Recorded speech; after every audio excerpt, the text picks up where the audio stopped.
Good afternoon, good evening, ladies and gentlemen. Welcome to another episode of Pearl Daily here on the Audacity Network. It's day 2 of being monetized. I want to say thank you guys again for supporting me the past year and a half because I really could not have done it without you. Before we get into the show's topic today, I want to tell you guys about something that we're starting. So, I meet so many smart, intelligent men and women, both in my personal life and also publicly doing interviews over the years. So what we're going to do is we're going to be having exclusive content made for the website with some of the people that I've met over the past couple of years and also people that I know personally, very successful men, maybe that are not famous publicly, but are very intelligent and can give you guys insights on how to make money, how to improve your love lives, and just things like that. Now, I am going to raise the price. I want to warn you guys now, this is going to be very expensive. This is going to be a high ticket item. But I'm not going to charge you guys until we have some stuff on the website for it. So if you opt in now and you go to theaudacitynetwork.com or get the link in the description to the App Store or type in the Audacity Network, that's the Audacity and network.com. Also, if you type that in the App Store, it'll come up. You can sign up for the website. And I will honor the price that you're buying it at. And I will honor the price that you're buying it at now for life. So it's going to give you guys exclusive access to very successful people. So sign up now or you will be sorry. All right. You're going to regret it later. Okay, I want to say hello to the people in the chat on the website. Thank you guys again so much for supporting me. And before we get into the show's topic today, I think I know what I'm going to do for the show tomorrow. And I want to give you guys a heads up on this conversation because I think it's worth a conversation. So I'm going to read the website. Carlos says women still yes, simps to help them get their work done. It's not like they work more, they just have more slaves. Damn, Carlos. Pearl Reed, did you see the Baton girl got arrested? No, I didn't, but maybe I should follow back. Doug MPA, maybe we can do an update on the show tomorrow. So Doug MPA, also make a note of this too. So apparently I pissed off Michael Knowles, or not Michael Knowles, they're all the same. It's like a simp epidemic. Alyssa Walsh and Matt Walsh, apparently I pissed off. So as you guys know, conservatives always sell traditionalism, right? And yet we constantly see men and women not acting in traditional ways on the right. Like, for example, and I know this is hypocritical on my part, but a lot of their wives are public facing. Why are you public facing when your husband's the public figure, not you? Do you know what I mean? That would be the extent of that would be like, imagine. And this is not saying right or wrong, but I'm saying this is definitely not traditional. Yeah, so my producer, he's here. Now imagine if he brought in his wife or his girlfriend and he brings her in and she says, "Let me do the equipment." It would be kind of weird, right? You would be like, what are you doing? You know, or imagine if you brought your girl to work and she said, "Move over." Now that's like the equivalent. I'm not saying that's right or wrong, but I'm just saying it's not really traditional. Now, Matt Walsh seems like a very nice guy. This isn't really personal. And I'd like to say, Matt Walsh, when you see this is not personal, even though you've insulted me back for asking a freaking question. Okay.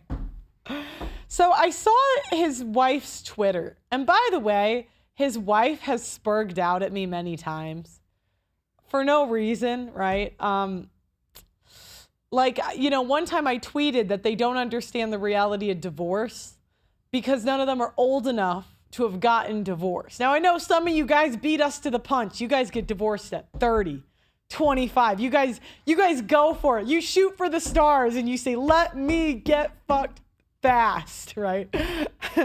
So, but that's not really the norm, right? So a lot of men can live in delusion, and it's tougher with Gen Z, us women. Millennial women have been so terrible that we've really ruined. Gen Z men have woken up. They've seen their dad get screwed over.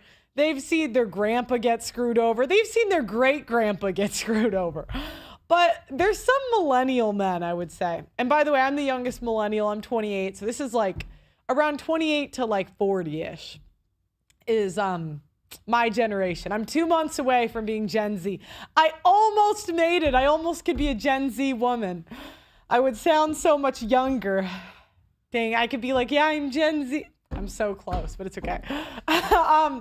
So I had a tweet, and this tweet said that either, because I didn't understand why the Daily Wire pretends that this divorce grape stuff just is not happening. I'm like, why do they pretend? Why do they live in this delusion? And I thought maybe they just don't know. They haven't seen their friends, their family get screwed, or maybe they did see it and they believed the woman, whatever sob story she told. That happens, right? Women are very deceptive. And so she spurred out on me when I said that. Now, I recently saw her Twitter. Now we can show the screen here. And it says, Alyssa Walsh, wife of Matt Walsh, bubbly extrovert. Sole purpose on Twitter is to troll Matt Walsh. Now, I'm going to have a call-in show about this because I want you guys to tell me maybe I'm wrong. I just kind of had the question. The primary point of your Twitter is to troll your husband. Now, I am a white woman. I grew up around white women. And I got to say, white people just put up with I can't even talk like this, hey, right? We have a tendency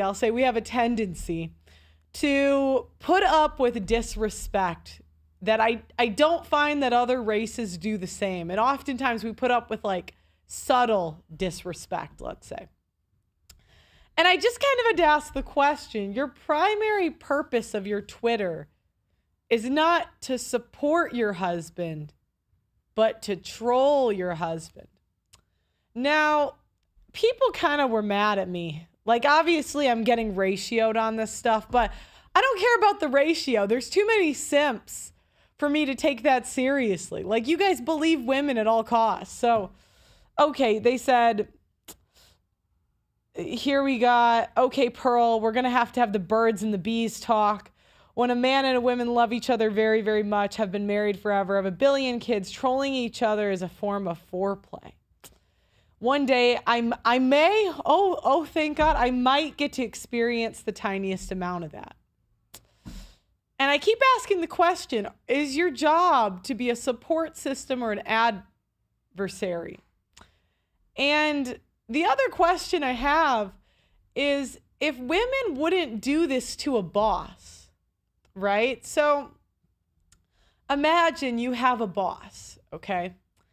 Would you be able to make a LinkedIn profile that said, my primary purpose of this is to troll my boss? No, because the other employees, he would lose respect, right? The other employees would think it's also okay to do that. So how is this not applicable with children? Now, this sparked Matt Walsh getting very mad at me. This did spark this, okay? He said, Pearl, I understand that you're miserable and lonely. What? Where is this? I am a happy person. Can I? Well, all right. I guess I'm miserable and lonely. And I have never been in anything approaching a functional or healthy relationship in your life. So because I don't think it's normal to publicly troll your husband. Now, I know. Yeah, you guys can like joke around in private, but you guys tell me in the chat, do you want your wife publicly trolling you? Is that, I mean, I don't know. Maybe I could be completely wrong on this. I could be completely wrong. He said, so he'll try to be patient with me. So now we have the typical, I know, First of all,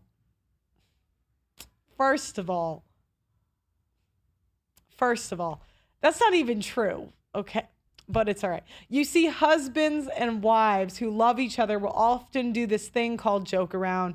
They may even have this other thing that I know is foreign to you called a sense of humor. I hope this clears that up. Now go spew your BS everywhere and leave my wife out of it. Okay, you brought your wife into this. Your wife is public facing and you guys parade your relationship around like it's something to aspire to. Your wife is giving commentary. Do you know what I mean? Like, okay, all right. So, I mean, you kind of brought your wife into it when you put her public facing. So I asked the question, and they don't have an answer for me for this. Isn't a wife supposed to be a helpmate and not an adversary?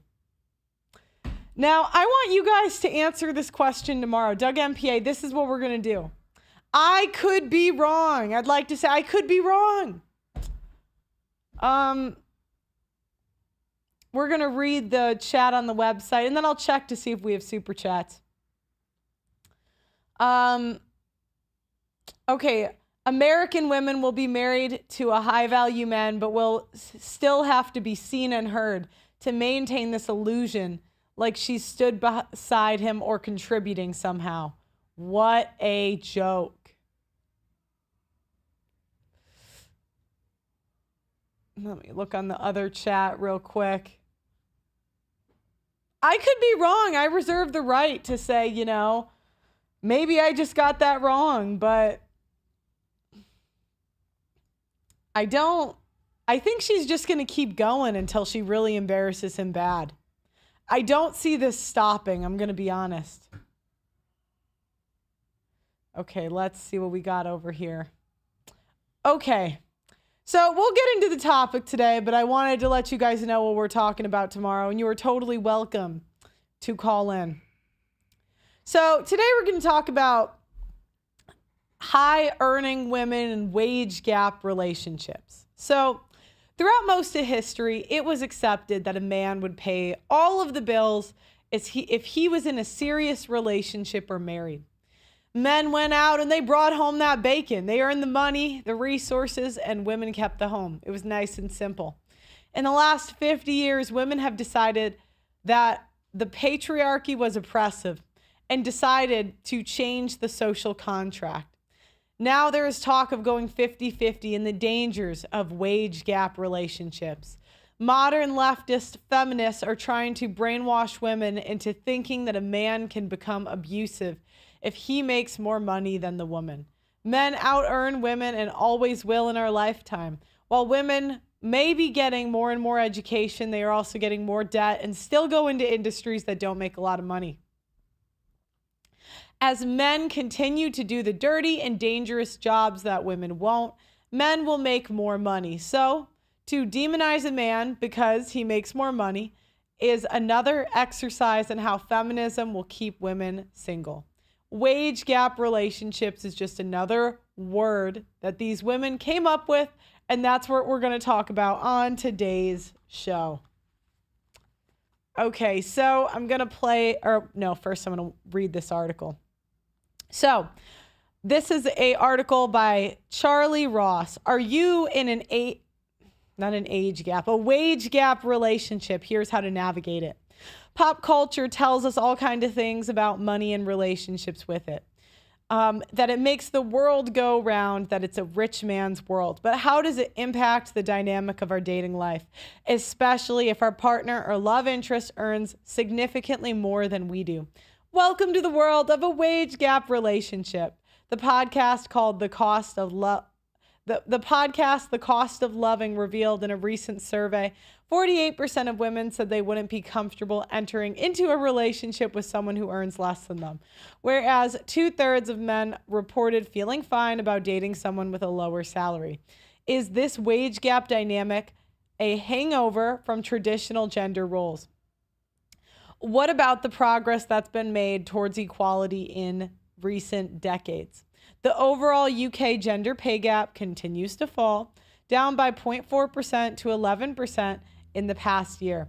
While the last year, in the US, the gap hit an all-time low of 15%, women hold almost 30% of C-suite positions in the U.S., up from 17% in 2015.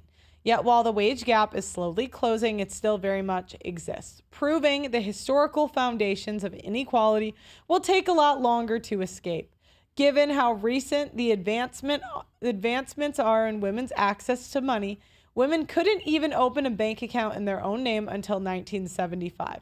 The expectations of traditional gender roles can still be present in heterosexual relationships, explains UK-based sex and relationship therapist Madeline Monroe. And regardless of gender, earnings can be closely linked to a person's self-worth.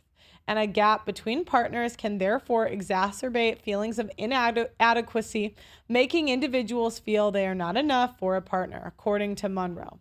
Beyond traditional roles, it's a deeply personal and vulnerable tool that can evoke shame and fear of judgment.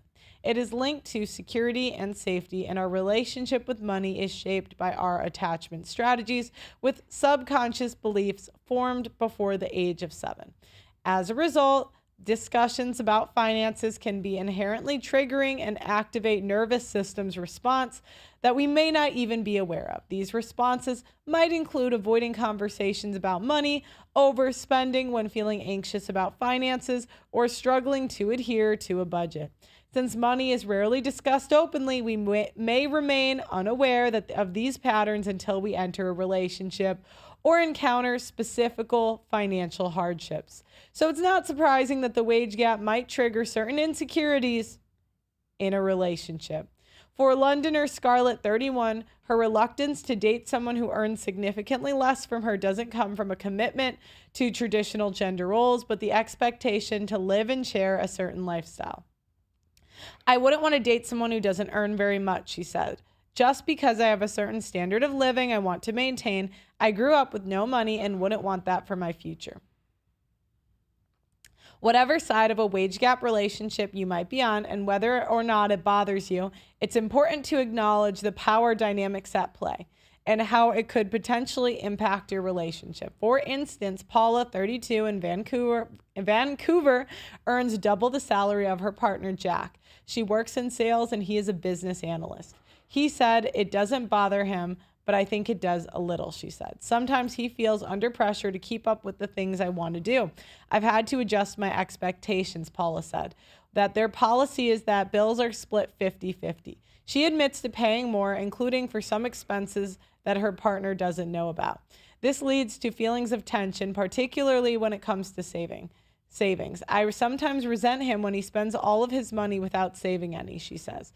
The ingrained societal norm that a male heterosexual partner should be the breadwinner weighs heavily on Paula at times. I sometimes stress about having a family, she says, admitting that if they do have children, she wouldn't necessarily want him to stay home with them, even though it might make financial sense for him to do so. While wage gap politics can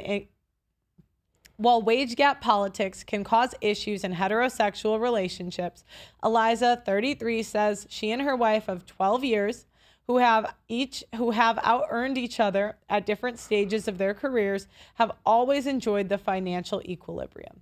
I don't think people in the same-sex female couples see money as a sticking point, she says. They contribute varying amounts to a joint bank account based on how much they're earning at the time. I do feel freed of those gendered expectations and feel the opportunity for a lot more equality in same-sex relationships, she adds.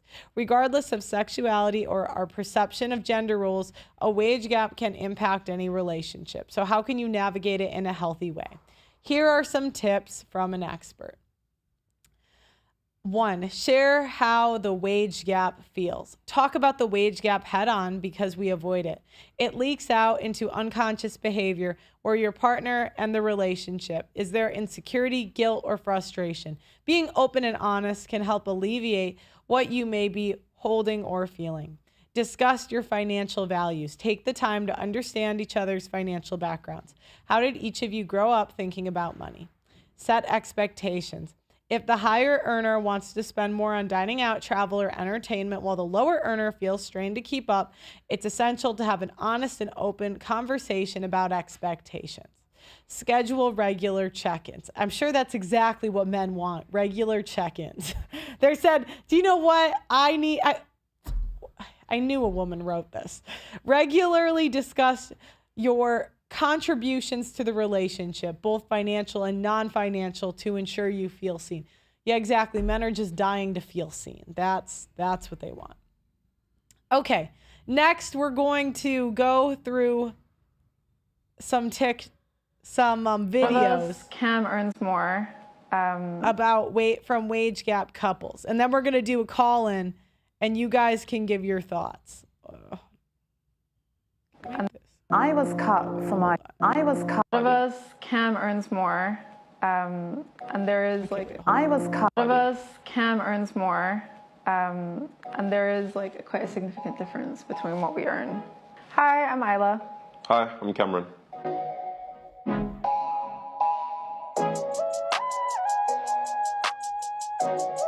I think when you're in a relationship where, you know, one person might earn more than the other, I think if you split everything 50-50, you avoid any kind of resentment towards the other person because you've kept your own individuality throughout a process like that. And I think that's really important. If we're going to live together, we have to split it together. Yeah, we have to be responsible and split money together. We do everything 50-50. We clean the house 50-50. No one really takes the lead, I think. My parents' household, my dad's like the guy. My mum cooks, she cleans, she sorts out the house. My dad works, comes home, dinners, that. Like, I think the approach that we have is very different to that. My mom works, my dad works, his mom and dad work too. It's just that they have more traditional mindsets of how they do things. But like specifically me, I couldn't do that. Like I need it to be 50-50 because if it isn't, I'll resent him. I'll be like, well, I cleaned the house. What have you been doing? You know? And I don't want that feeling. Wow. You don't think 50% rent? He's good with it. He's like, all right, you wanted to be 50-50. I'll take the extra $1,000 a month. He's probably sitting on the date with her. Imagine they're like on the date and she's like, yeah, it's really important that we go 50-50. And he's like, is this a trap?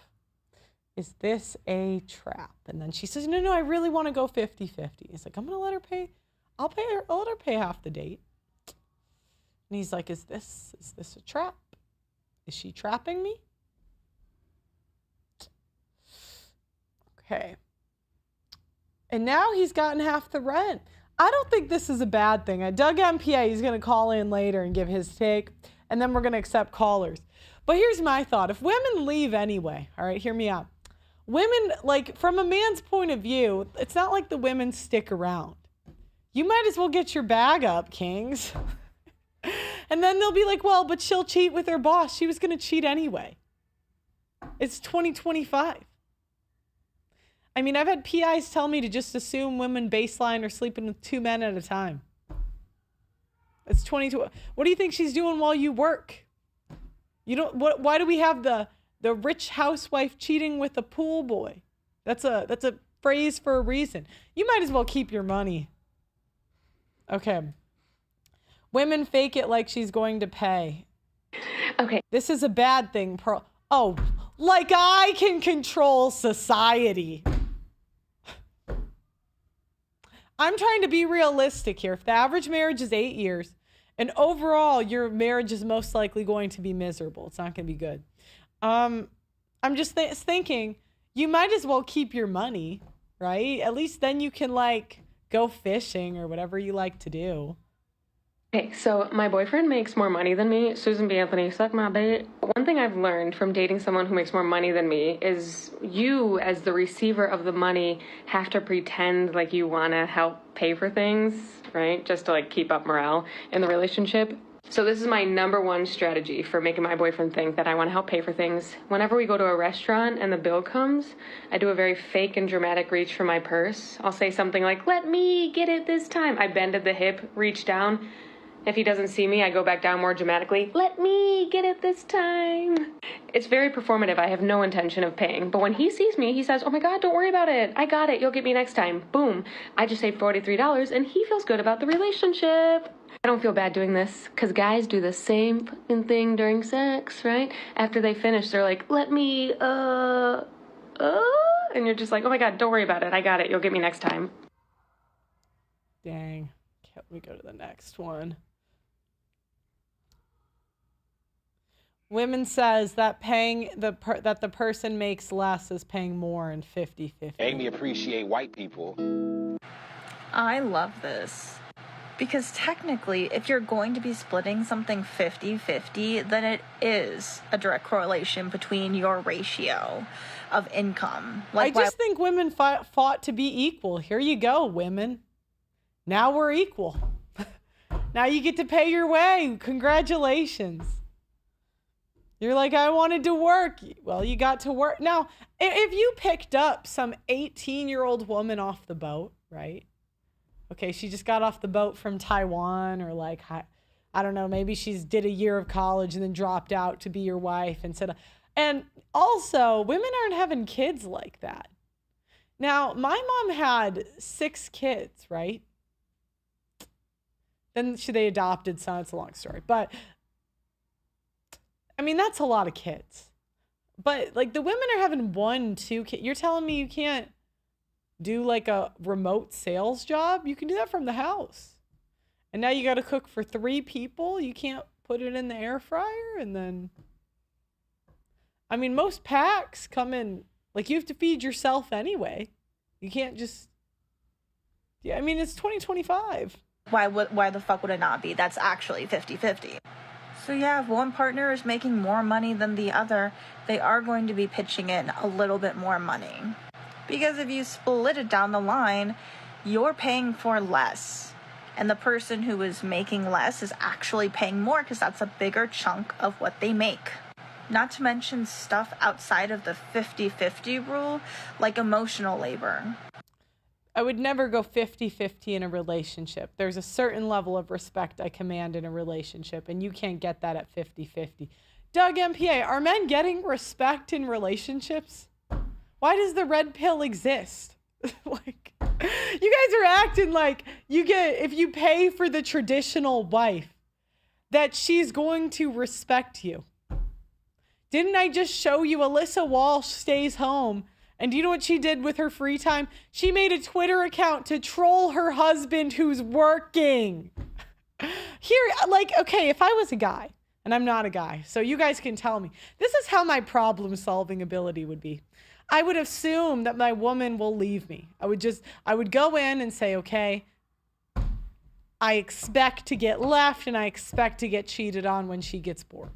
And I would say, hopefully that'll be it when the kid gets to pre-K, and then you could start searching for model number 2. Right? Then you realize, and then I would just observe. And when she starts like working out, I'll be like, okay, it's time for me to eat less and hit the gym because I got to go find the next chica. And I would go in. So if we know, like, why would you not go in? Okay, so if we assumed that she's going to leave, which is a fair assumption, right? And I know you guys are so nice. You guys are nice people. You'll be like, oh, but she's different. Yeah. Was your ex different? Was your other ex different? Was the ex before that? Did your high school girlfriend okay. So now imagine this. So what I would do is I would make the chick work. And if anything, I would want a woman that made more than me.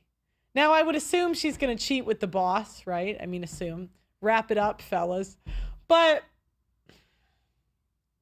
that way, at least you could maybe put her on alimony, okay? Then the other thing I would assume is that she's going to leave, and I would just keep the money. I would go 50-50. Save half the money, maybe put it into some Bitcoin she can't take unless it goes south. I think that's what I would do. I would take the money saved on rent and I'd put it into Bitcoin. And when she cheats, I would just say, sayonara, chica. And then I would go take a class at a community college and find my next wife. That is what I would do. Keep holding these 304s accountable, Pearl. Good luck. All right, I got a super chat. So glad you stuck it out. Thank you, Samson. I love that you guys can super chat. I'm a broke 20-year-old man. Is it over, Pearl? No, it's not over. Your life is going to be so much better when you're 30. Fellas in the chat, didn't your life get better after 30? Didn't it? Look, your life is going to be great. It just sucks when you're young. When you're 30, you can bang all the 20-year-old broads and the 30-year-old broads and the 40-year-old broads. That's a huge dating pool. Like at 30 as a man, you can go get the cougars post-divorce. They won't even ask you for commitment. You'll just be the fun guy. Then you can go sell a dream to the 30-year-olds ready to settle down and be like, yeah, I'm totally. All I want is a family and something long-term. Then bang them, never talk to them again. Then you can go to the 20-year-olds. And the 20-year-old women, they have so much power, right? So they're probably just going to have sex with you and then leave, which is great for you. Or they might stick around, right? But probably not. I mean, it's kind of like when you get a girl, when I have a friend, he dates in a big city, and he says, I love the women that get there. They just got to the city. But I know I have 6 months till they leave me for the next guy. So you could be strategic here, right? And then maybe if you're lucky, one will stick around. A miracle will happen. Said Pearl is projecting here. I'm not projecting. Which part am I projecting about? I mean, this is what I hear from the fellas, okay? This is woman's logic. I'm just saying that's what I would do. That's what, if I was a guy, I would go in with the assumption that she's going to leave. And I would position my life accordingly. And I would completely protect myself. I would not want to be in the position that a lot of you guys are in. So sorry, fellas. A lot of you guys got yourself. I would have looked at the market and I would have said, yep, she's going. You are correct. Walsh is a simp. She is disrespectful. Thank you, Olive. Are you a real woman or are you a woman pretending to be? I don't really believe women that are watching my channel. Yeah, your profile picture is too high. You're hot. You're a guy. All right, we're going to finish this TikTok. Household chores, extracurriculars, all of the stuff that could actually have a monetary value, but typically men do not see it as such. It is a woman's job, and they don't feel like they also need to chip in. So yeah, when you hear this, run. Okay, I think that's all of them. All right, Doug MPA, I'm gonna put this in the chat. And so first we're gonna let Doug MPA in, and then,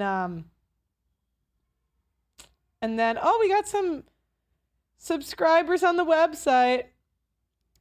We got Clue, thank you for signing up. Michael also, thank you for signing up. And Jones, thank you. Peter, thank you. Edward, thank you. Thank you guys very much. Okay, now I'm going to put in the Zoom link in the chat.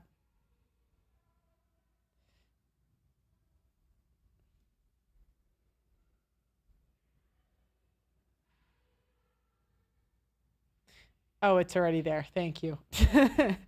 Okay. Doug MPA, I want to hear from you. I personally, and then I want to ask the question from you guys.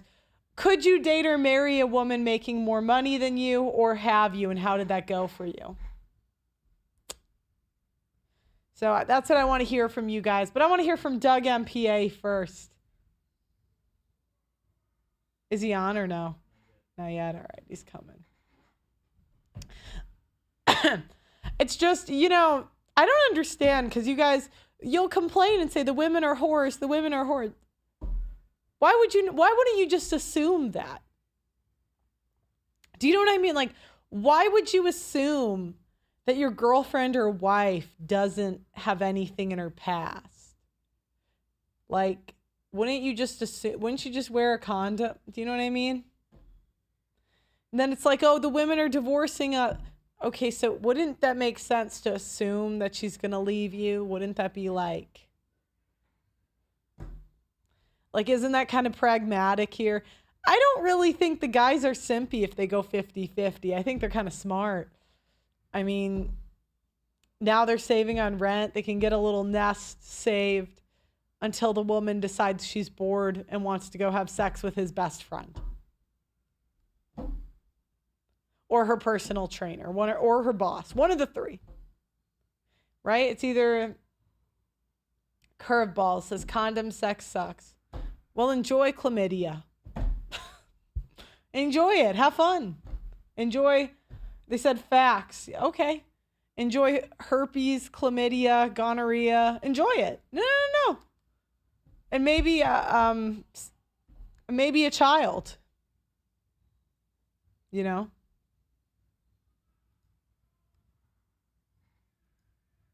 Doug MPA. Until the woman decides. Oh, you gotta turn off. Wants to go. Yeah. Okay. There you go. How are you, Doug MPA? Or her personal trainer. Or her boss. Back in business. But can you hear me okay? Right? Yeah. You got to turn off my show in the background. Wait. Oh yeah. Sorry about that. Well, enjoy chlamydia. I made that mistake. Hold on. Enjoy it. Have fun. Enjoy. They said facts. Okay. Enjoy herpes. I can still hear gonorrhea. I don't enjoy it. No. I have nothing open. Okay. I think it might be on our end. Hold on. Oh, is that? Can you hear me okay? I can hear you okay. Okay, now we're good. Now we're good. Sorry, I think it was on our end. So what are your thoughts, Doug MPA? Guys, someone in the chat, I think it was a Special Tiger. He said, it's about leverage, Pearl. You don't want a woman to have any kind of leverage over you. And here's the thing. When men get divorced, most of the time, the man's net worth rises and the woman's net worth goes down. Men have to accept early on that dealing with women is going to cost. Okay, so like losing money, okay. I'm not talking about the average guy. The average guy has more to lose. But a guy who's successful, has a highly valued trade, highly valued skill, highly valued education, men need to be leaders and set the tone, right? And that usually involves money and resources, okay? So and that should go through dating and relationships and marriage. And if you have a highly valued skill, highly valued trade, all that, you can walk away and you're just going to make more money. But the type of respect that a man that's worth something commands, you can't get that 50-50. You just can't do it. Now I'm talking about a certain kind of guy who's put in the work and who looking for highly valued skill, highly valued trade, all that stuff. The average guy, maybe not. But I don't see the high earning men getting respect either. Like, I don't see that. Like, if anything, I swear I see the low earning guys getting more respect half the time than the high earning ones, because the women's with the high earning guy more likely for resources, and the low earning guy, it's for like alpha traits. And it's like, if women know the men will walk away, then they respect them. Like, haven't you ever seen those guys that get women to pay for them? And somehow, like, these women are afraid of these guys. Like, they don't want him to leave. Do you know what I mean? Yeah, but that's the thing. You can put forth the resources and the money. Be sensible about it, because remember, men are better with money and spending than women, right? And so you set the tone with your resources and your masculine frame. And then if she's not giving you the respect that you command, you just leave. Remember, the two biggest superpowers a man has is to be able to determine who his girlfriend, fiance, and wife is if he chooses to be married. Guys, don't get married. And walking away. All throughout this process, whether you're 50-50 or not, guys, walk away. What is the average mortgage cost? Remember, I always say, set a comfort and convenience level, guys, and don't go beyond it. Most of the time, if you're getting frustrated with a person or a situation, you've gone above and beyond your comfort and convenience level. And do that with women, too. If a woman gets too annoying, or you're spending too much on her, or she's not putting out, you leave. So that goes along with, guys, I've never done 50-50, and I wouldn't, because it gives a woman leverage, and she's going to try to use that. Well, it start using terms like we're going to 50-50, but I'm doing all this emotional labor, all this garbage. Set the tone early. Okay, wait. I want to don't part with anything you can't part with. A man shouldn't be dating or in a relationship if he doesn't have time and resources set aside anyway. I don't know. So I'm looking at these numbers, right? So it says the average mortgage cost is $2,300 a month. Now I divide that in two. That's $1,158 a month. So then I times that times 12. That's going to be, oh, wait, hold on. I got rid of the one. That's going to be $13,000 a year. $13,902 times the average length of a marriage, which is 8 years. Wait, hold on. 13, wait, I gotta do this, okay. 13 grand times 8 years. That's 100, wait, no, sorry, times 8. I'm doing this wrong. It's 111,000. See, I'm like, do the men really, knowing that the women are going to leave, is it really, the women are disrespectful anyway. Like, if anything, I should expect that to be the baseline. You're talking. She might as well pay. Like, if I was looking at rich men, right, or well-off men, and seeing that this money helped them, I don't see that helping them, though. If anything, I think that rich guys or like wealthy guys are known for being bigger simps, because that's what they like lead with in order to get leverage. Where the low earning men tend to use like frame or game. Here's the thing, Pearl, you're talking like you've never had to date women. You've never had to be in a relationship with a woman. When you're a man, you know from young that dealing with women who are worth anything is going to cost you money.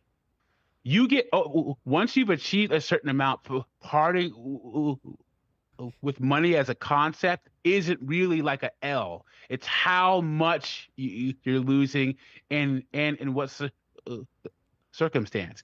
If you're gonna find a woman worth it, she's gonna cost you money. It's just we set expectations, and if she isn't doing what you want or showing you what you want, you leave behind. One of the worst things. So I used to mentor young African American and young African immigrant men, right? And I would have to teach them how to take L's.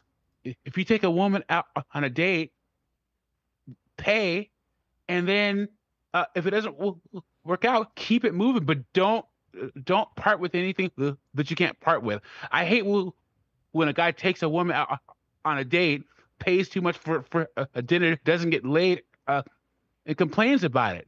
Like, that's what dating is, unfortunately. Now, once again, guys, set a limit. Don't go beyond what you can afford. I don't know, Doug. I think that like women fought to be equal. We're equal now. I don't see. I think your sentiment is from an older generation. I don't see the men in my generation signing up for this. I think they're going to look at that, like the younger guys, and see it as a bad deal, and that it's just not worth like paying for. Well, you know, like, and I'd say like most of the girls I knew in college that ended up getting married, like they went 50-50. Like that was like the norm. Go ahead. Yeah, but you want to put yourself in a position where you can pay 100% of the bills, guys, if you had to, because women reserve the right to change their mind at any given time. And most of the time, this whole 50-50 thing goes out the door when you get married or if the woman has a kid. Because I've had friends my age who have a kid, and then all of a sudden the wife was this career-oriented boss babe. Then a kid is born, and she wants to stay home or work part-time, and she'll resent the husband because he can't afford for her to not work. Guys, put yourself in a position where if you had to, you can pay 100% of the bills. If your wife or your girlfriend wants to stay 50-50, that's fine. But odds are by the time she hits her 30s, she's not going to want to be 50-50 anymore. And you're talking, Pearl, I'm going to have to concede to you. They're throwing him in daycare now. The moms aren't even watching them. Like 65% are enrolled in full-time daycare. I mean, if this number's right, 2/3 of preschool aged children attend early education programs, which I think is daycare. I'm looking at this. It's like if the moms aren't if the modern women are not watching the kids, right? If they're not having a bunch of kids, what are they doing all day? Like they're having one child, Doug MPA. It's like go get a part-time job or something. Yeah, but we've deified having children. Mm-hmm. Women think that having one child, oh my God, it's like they women of the past. My mom's mom had like 11 kids and outlived all of them or something like that. It was crazy. That is crazy. Now they have one and they think that they're God's gift to the earth. I know. Bro, I'm gonna have to concede to you on the activities of young men because I'm not Gen Z like you, but I'm telling you, once you hit your 30s and you have means, you can date a different way, and you get to the point where you know that you're gonna make more money, you're gonna be productive, and you want a certain quality of woman. It's gonna cost you, so just get ready for it. And also, look at it for if you want the kind of respect that a man of value, I'm not gonna say high value, but a man of value should get, it's not 50-50. You should set the tone from the beginning and keep that tone. Because once again, there's going to be a time where that woman will change her mind and not want to go 50-50 anymore. So you should be ready for it, because women reserve the right to change their minds about anything at any time, especially paying for the bills. Then you could just say, too bad, get to work, lady, or leave, you know. Well, it's too bad. I tell the guys I would mentor 50-50 because women have this weird thing where I may be going 50-50, but I'm also doing all this emotional labor. So, you know, I have to pay and I have to this. Just don't even, you don't have to pay everything, but pay the big bills at least. You know, I'm always going to advocate for that. Put yourself in a position where you can pay 100% of the bills, because one day you might have to. And if you can't, she's going to resent you and make your life hell. I'd say save your money. She's going to leave anyway. I say save your money, put it into some Bitcoin for when she divorces you and that she can't find. But let's see what the people have to say. Do you want to let in the first person?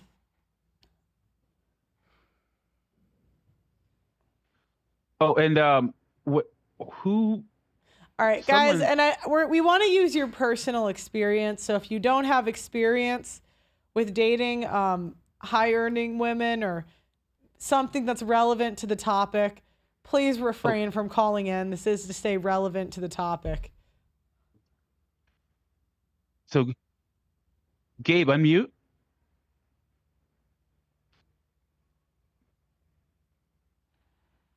You have to unmute there, buddy.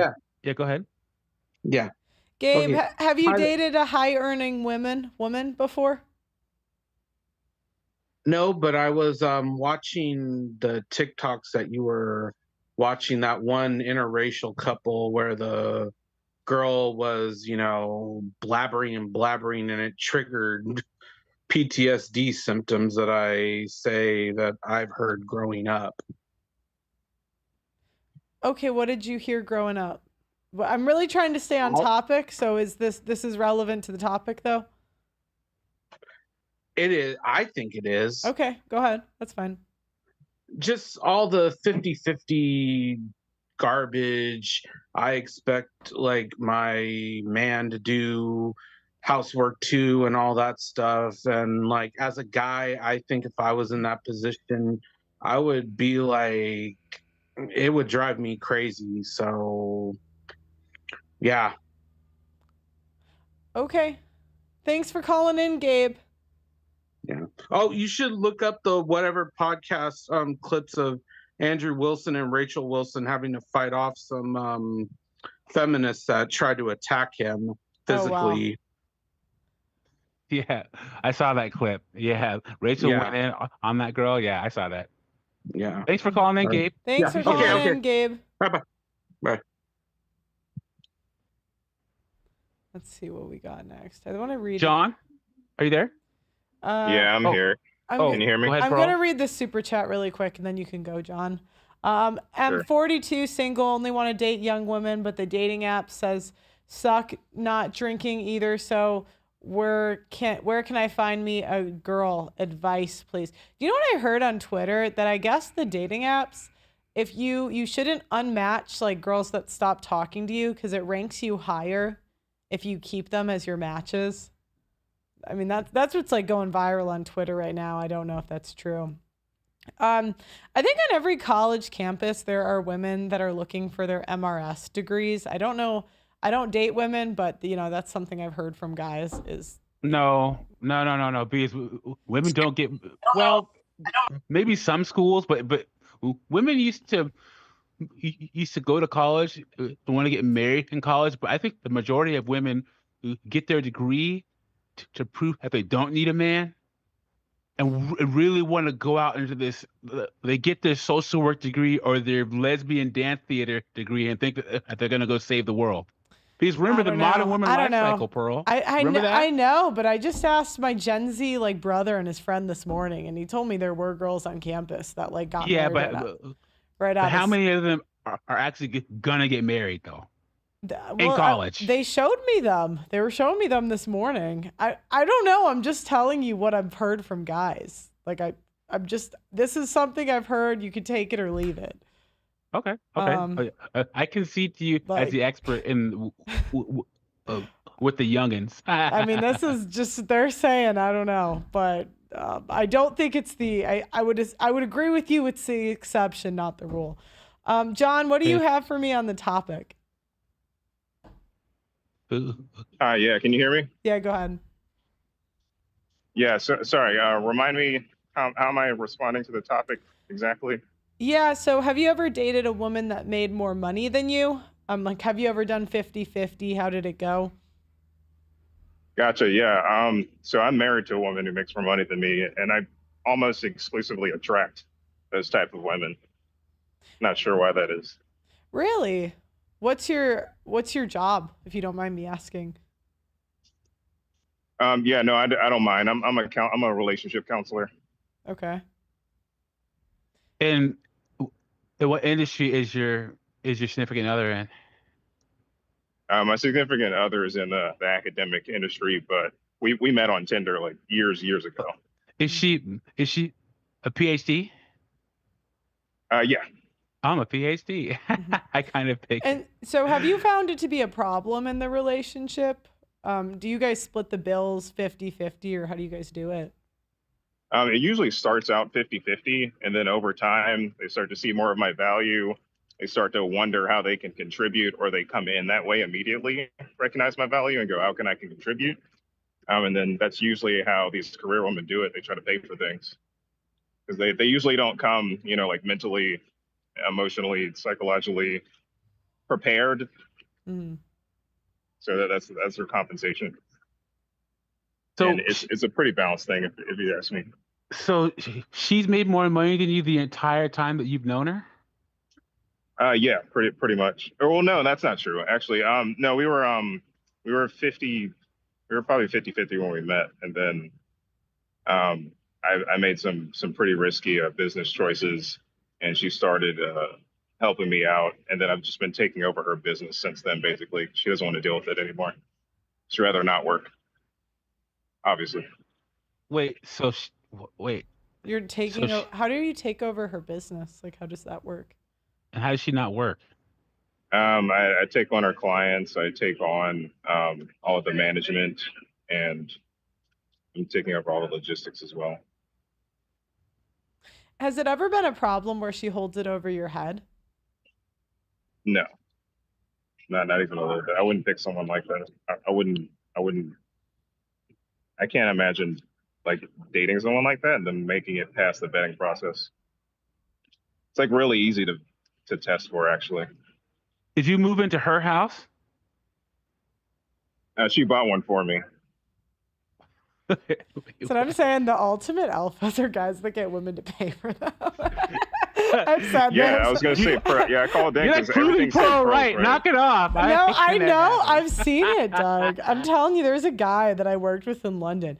He would go after female lawyers. That was his thing. Like he would go, or finance girls, and he would just get them all to like pay for him. He didn't even have to like work. So, John, everything's competitive. So, how old are you? I'm 33. And so, do you guys have children? We're working on it. We're trying. So, okay. I got nothing. Okay. Yeah, because that actually like counters a point you had made earlier about like a lot of these women struggle like letting go of that stuff. And you had said something about like the transition of becoming a mom. I guess that makes it the exception to the rule. I know that's probably what you mean about like proven pearl, right? And being the exception to the rule, where she realized it before that and realized, oh, I want to be a mom, therefore that's a full-time job, therefore that's all the things that I've been looking for to fulfill me in life. And that's what I want to focus on, not providing for a bunch of strangers.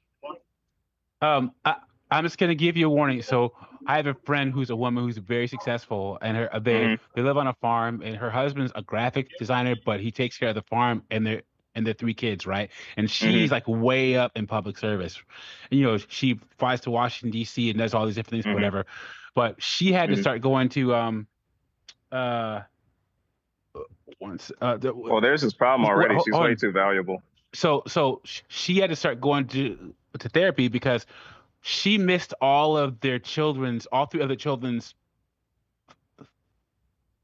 important moments when they were young. So she missed their first word, when they took the first step. So her husband would call her and say, honey, you know, little Billy took his first step and said his first word.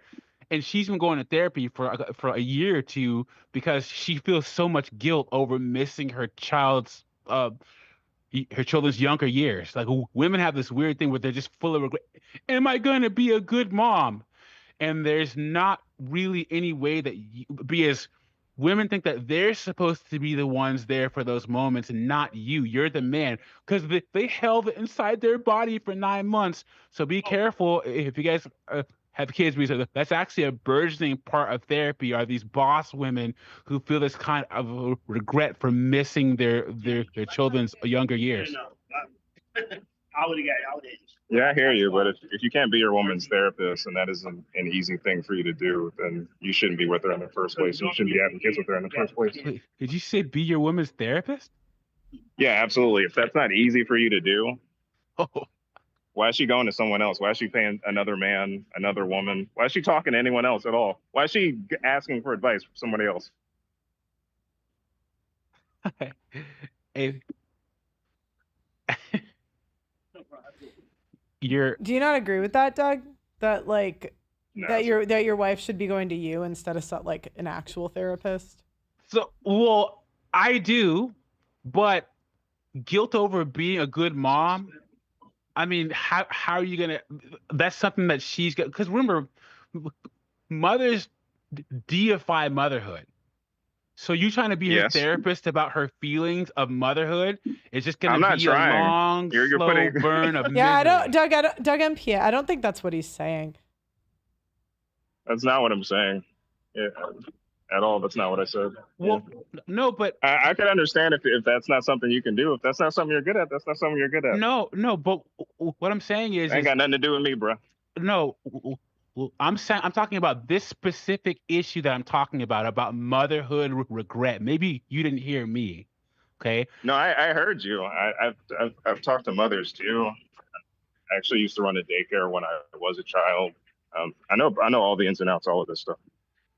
Yeah, if you can't be a therapist, if that's a job to you, then that's your problem. Okay. Not hers. You have to be able to handle your women. No, you don't. You handle snakes and tigers. You don't handle women, bro.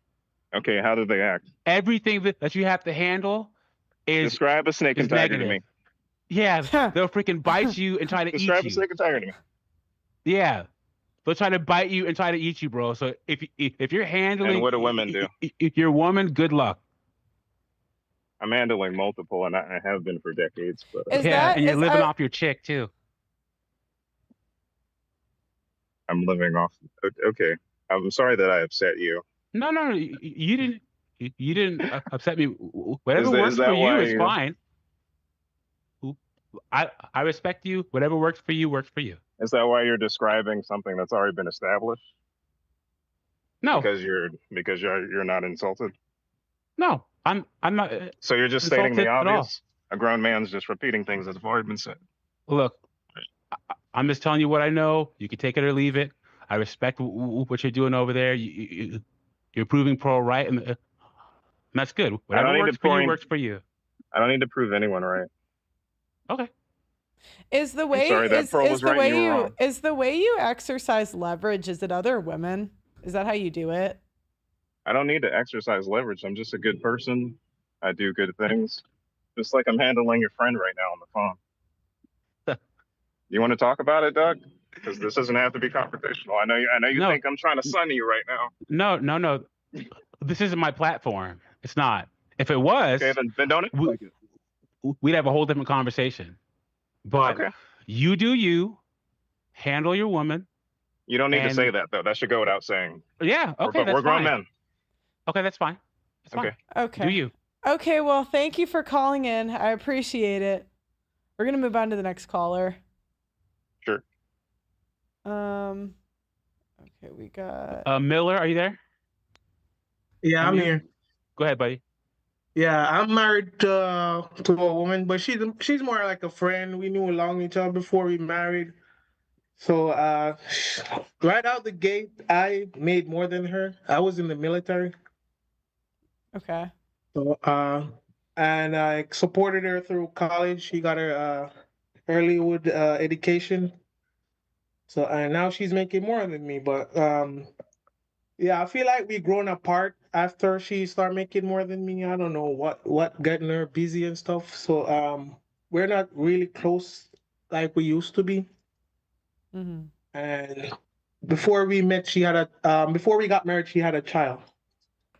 So yeah, we're not really that close, and we growing apart, and we just decided to get a divorce and just call it a day.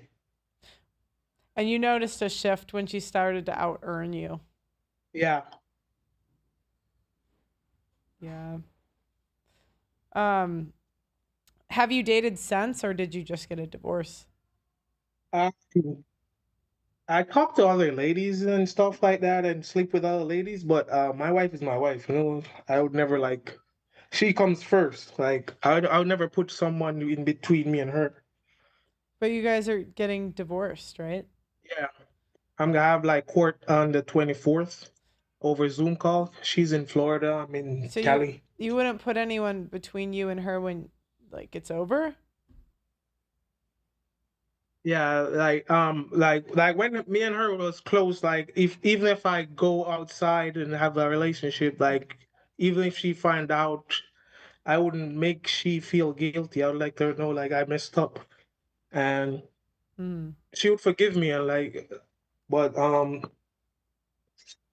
we kind of drift apart after she got her job and she got out earning me. Mm-hmm. She just kind of drift away. She don't talk to me as much as she used to. Got it. If you had to go back, would you switch it at all? Would you tell her to not go after the job, or would you maybe try to... Were you 50-50 from the beginning? Okay. I was more she was more independent. We were independent. Mm-hmm. So when we go on dates, I think she paid for more. She was more of the she did more. Okay. To be honest. And what about bills? Did you split those? Yeah, we split those. Okay, so it was kind of extra. She helped. I helped her most of the time when I can. We help each other out as much as we can. And so she wasn't a burden to me. I'm really grateful for having her in my life. I learned a lot from her. But we kind of drift apart, and if I would do it again, I don't know. Would you? I would have to do like I would have to be in a position like being like in like my entrepreneur where I could scale my own business to stay above her, but or where I can stay with her. Got it. Like I can work remotely. But since I was in the Navy, I was stationed like a different state and stuff like that. We weren't together. Most times when I'm like deployed, I couldn't get in touch with her, so like we grew apart due to some Got it. outside circumstances. Got it. Well, thanks for sharing, Miller. You're welcome. I'm gonna move to Marte. Look, Carlos Acosta was next. Oh, okay. It's Marte, Marte. Hold on. Carlos Acosta, you're next. Go ahead. Hello. We can hear you. Go ahead. Yeah. Yeah. So congrats on getting monetized. Thank you. Thank you. Yeah. So I haven't really been in a relationship like some of these adults. I've been in more like immature relationships. Okay. But it's easier to be the guy that pays because you're paying for like, nothing basically. Okay. But I guess what I wanted to ask, since you're so versed in all this like, relationship chaos, I guess I want to flesh out in my head like the cycle. So it's like women earn more than men, and then because of or they seek out a career or whatever to climb up this social ladder or whatever, right? And then they try to find men up there, right? And then eventually they keep climbing until they can't find the men that they want. And so they become these girl bosses, right? In order to find the only man that can conquer her, right? She's gonna try to find who's the true alpha, and then she finds that no man really wants to be around the girl boss. So what happens after that? Like, what's the feedback loop, right? Because if there wasn't a feedback loop, then women, I think, would just be like, wait a minute, being a girl boss is bad, but obviously they still keep. They go have sex with the personal trainers.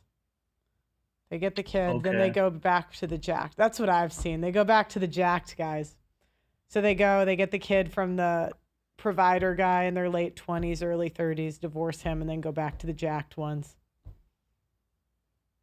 Interesting. But just like recreationally. But women want to be side chicks. That's why they keep picking it. So. Okay. And is there anything? So will you say that like where does it start? So like a baseline woman, right? Like I'm trying to like model it out in my head. Baseline woman starts out like in college, let's say, or high school. That's where the women, I think, or most people try to figure out what they're gonna do with their life. They try to maybe date some guys, and maybe they sort of get a feel for this dynamic between men and women. I'm trying to keep it on the topic though, and like people's personal experience. So, do you have anything that you've seen that you could add to it? Oh, okay. No, I like I said, don't really have like a marriage experience like these guys. I just wanted to get your opinion on that whole like cycle, and you answered the question, so thank you. Yeah. Okay. Thank you. Yep. Have a good one. Marte, I think, was next. Yeah, it's Marte. Hey, how's it going? Hey, what's up, Pearl?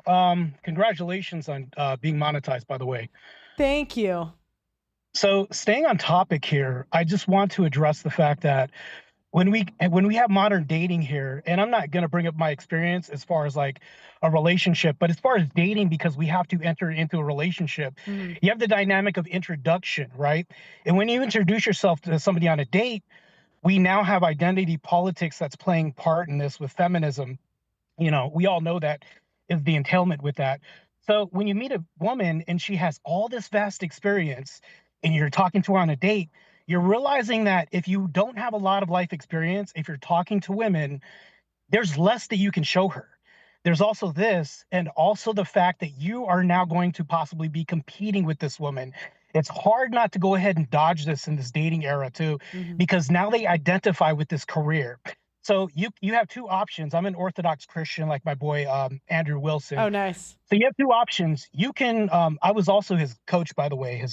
Him and Rachel's. I did their diet and stuff like that. Oh, cool. But so when it comes to this, you have two different dynamics that you can have. You can have the stay-at-home, mom that goes ahead and helps out with the kids and everything else, where work is now optional, right? You're not competing for resources, doing all this other stuff. You can carry the brunt of the relationship on your shoulders financially, which I would advocate for men to do, like Doug was saying. That's a great thing to do with the brunt of the bills.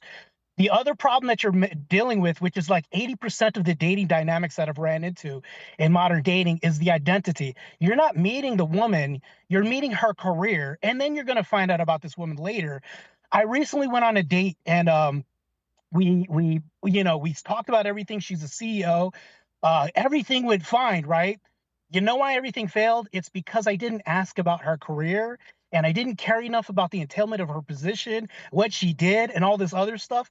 Normally, this would have never been a problem like 20 years ago. Right. Now that we run into this, it is now like, if you don't identify with this whole part of my being, which is my identity now, not me as a woman, which is secondary now with modern feminism, you're now having to go ahead and meet her career, which is the representation of the entailment of her as a person, and then whatever else personality she has.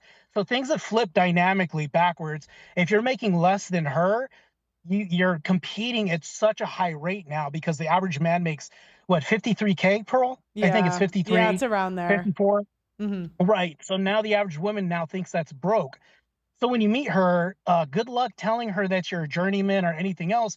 They automatically perceive that as low, even if you're making more. So you now have identities to deal with too in this whole fray of the dating whole dynamic, and it's rough, because establishing your position, in the dating dynamic and saying, hey, I'm a good man, all this other stuff, out the window. Because if they're meeting you and their now identity is now their career, and that's what they are and who they are, what do? We either have to bring up something that's equal or above what they are. And that's changed the dating dynamic of everything now. I'm going to chime in real fast. So the biggest problem with what you're talking about, if you meet a CEO, because the area I'm dating in, I always meet these women exactly like you're talking about, these career women, right? And they don't want a husband, they want a wife. That's the problem. All these women, they want you to be their wife. They want you to support them.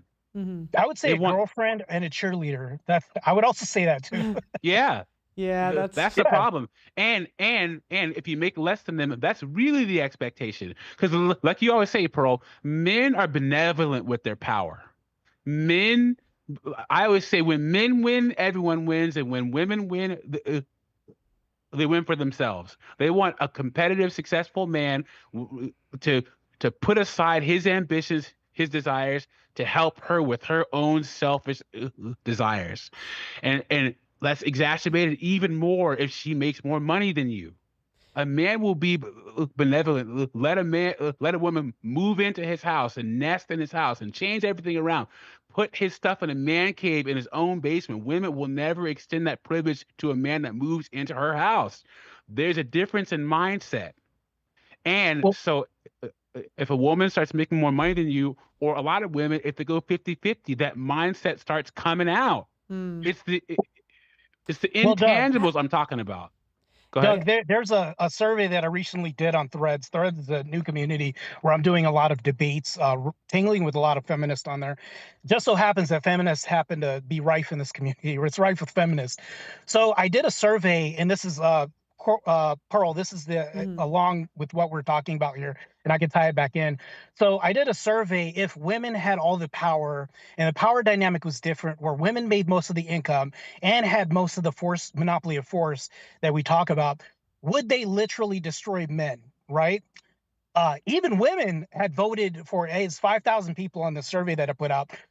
Women overwhelmingly voted that they would destroy men. Holy and crap. That they would relegate them to, I can send you the survey that I did and everything else, that they would relegate them to enslavement positions. It was like 60 women, 40 men in this survey out of 5,000 people. So when you take this, and this is a real poll that I could send you. So when you look at this dynamic, we can go ahead and mirror this with dating now and show that what would happen if the tails were reversed, right? So if we take these roles, we can now see this as a reflection of modern dating, where now we're meeting women who are right up here and the man is down here. What's going to happen? We're going to see this play out. And so when women are graduating college at a 67% rate, you can go look this up too, and they're going to be out earning men, you're now going to see their dating pool shrink. I'm not telling you something you don't already know, Pearl. Also, Doug, so along with your point, you're completely correct about this. When we talk about the entailment of disposition, if A, then it's going to lead to B. Now you're going to talk about a plummeting birth rate as a result of this, because women are only having one baby. Everything's going to be plummeting. Societal norms, degeneracy is going to go up. But see, everything else goes up. The way I see it is like this is already happening. So like you're going on dates with you're like a nice Orthodox man, and you're going on date with this crazy CEO. These are the choices now. So yeah, it's like you're good looking guy, you know, like this isn't. So it's like if I was a guy, I would just go with it. I'd be like, ladies, go ahead, pay for me. It's called the King Summer. I would just ask, like, what can I get out of this now? Oh, you know you're talking about something that's a temporary thing, right? Yeah, but there's no longevity of it's good, but it's gonna be temporary anyways. Did you think like I get that, but that leads to, I think the road that we're talking about leads to a nihilistic approach. And I think we need to find a solution that's different than that. I mean, for me, to be honest, I have two jobs. I work as a licensed myopractic, and I also work as entailment of like following law enforcement. So if you look at all this, like, why do I have two jobs? People ask me this. It's because I know that women are I'm going to run into women that are going to out earn me. But what do? I'm going to provide a buffer as like a secondary job, right? So as a man, knowing this, Doug, I'm coming in with precautionary measures in this dating society, right? So if I know this, men get pissed off at me when I have these debates with men all the time. Well, men shouldn't kill themselves for a job just to go ahead and be the equivalent of what women are now. Well, shit, it's tough out there. So it's hard finding a solution. So Pearl, it's either like nihilism. No, but it's not nihilism. Hear me out. So I mean, my friend, one of my good friends from childhood, she dated a guy for her 20s, went 50-50 with him for 7 years, then they broke up. She didn't want to be married. She was one of those, like, she raised her mom didn't want to be a mom, so she raised her. I don't know, you ever meet like the oldest girl where they raised the youngest kids? And then like it kind of, she didn't ever want to be a mom after that because her mom like put it on. Anyways, long story short, right. I don't think it's nihilistic. She had a good relationship for 7 years. She obviously left him, as women do. And he didn't leave that. Like, he could have had an 8-year marriage and then be on child support, alimony, and have paid half the rent. Do you know what I'm saying? Or like, right. Well, so he saved money I for 7 years, got a hot woman in her prime, and then moved on. Now he's dating the next hot woman until one sticks around. I think statistically, like, what are we looking at as far as numbers? And I mean, we could always talk about possibility and probability. These are things that are always mentioned, but it's like, we do have a descriptor, right, of this, right? We do, what you've offered is a descriptor, but what do we offer as a prescription for society? And I think that's where the nihilism comes in, when we don't have a prescription for men out there that are, they're working these labor jobs and things, and they're being out-earned by women. Here's the thing. Yeah, but you can't tell men how to live. Like that would make them women. Do you know what I mean? Like if you're going to like me or a man on the internet to be told the solutions to your life, like it's like the part of being a man is deciding for yourself how to live and like living life living life on your terms. So like when these internet people are like, oh, we need a solution for society, I'm like, is this a society of women or men? Like this is men, right? So like they're gonna live. Go ahead, Doug. So I'm in my mid 40s, right? Women in the mid 40s are and younger are living what I call the great experiment. Okay, they're the most free women ever, right? And they truly have the ability to live life alone. They can be married, they can have children, they can be whatever, right? But we have the journey of a man. The journey of a man, my dad told me when I was young, you're going to get a job when you're 16 and you're going to work until you're dead. Hopefully, along the way, you find a highly valued skill, highly valued trade, highly valued education to be able to put yourself in the best position to live life on your terms or support a family, right? Women want the journey of a man, all these modern women, or they think they want it. STEM fields have a recruitment and retention problem because only 22% of students of STEM are women, and 50% by the time they're 43 or have a child quit STEM jobs. CEOs only are CEOs that are women for 3 to 4 years. The average man is a CEO for 8 to 9 years. CEOs quit after 2 to 3 years or when they're 43 years old. These women are going to quit because they know that it's optional. Success is mandatory for a man and it's optional for women. Women reserve the right to change their minds, and all these women are going to smash into that wall and realize, I don't want to do this long term. And hopefully these women will teach the upcoming generations, don't be like me and live this illusion that I'm going to save the world with my social work degree. Oh, God, that's no. what's going to happen. Doug MPA, well, we'd hope that would be a positive entailment of but things. That's not going to happen, though. Like, I mean, look at the Gen Z OnlyFans rates. Yeah. I know, but I think selling hope when there's no indication that's going to happen is mean. Do you know what I mean? We got to be realistic here. When we got 1 out of 5 women in Gen Z being on OnlyFans, there's no indication it's going back. So if I was a guy, and I'm just saying this is from a woman's point of view, I would just think about what I could get out of this. And I would just expect her to leave. Like, you know, if the women are being whores, I'd just be like, well, it's time to enjoy the whores. Like, what else are you going to do? Like, I mean, from my point of view as an Orthodox Christian, it's hard to look at things like that because that literally is antithetical to my belief. I'm not pushing back against your position, and I'm not saying that like I would prescribe for men to do something, because I would not tell men what to do, right? Mm-hmm. But one thing I would say is that I know that we're railing to get some kind of solution, but hope isn't a plan. Hope isn't a solution either. You know, so I think one thing that I would do is, like, as you know, me being a man of faith, is we are looking for people that we can be in a relationship with for a long term, right? Marriage, right? Marital agreement. So I think that if you could find somebody who has the same faith structure you have, and I'm not talking about Protestants, right? Those are Pearl, I agree with you 100% when you're talking about I don't see any. I'm sorry. I've interviewed a lot of victims of divorce rape. I've seen the Orthodox. If anything, I've seen religious women act worse. And I think they have a 9% divorce rate. No, they lie to you guys about the stats. I mean, they always they always try to find a way around it. And what they want to do is they want their religion to be right. And so what they do is they keep making the barrier to entry to say you're only a real Christian. They include in the surveys, they'll say only if you pray once a day, only if you do this, only if you do that. And they don't want you to believe what's in front of, like, your eyes. And I'll talk to the people that run, like, the Orthodox matchmaking or they have the same problems. The divorces that I've seen have come from all religions. If anything, I see the more serious religions, when they do it, the women are more vicious because their reputation, it makes perfect sense. Their reputation is entrenched in, like, you know, in their religion, they're a bad person if they get divorced. So clearly they got pretty serious.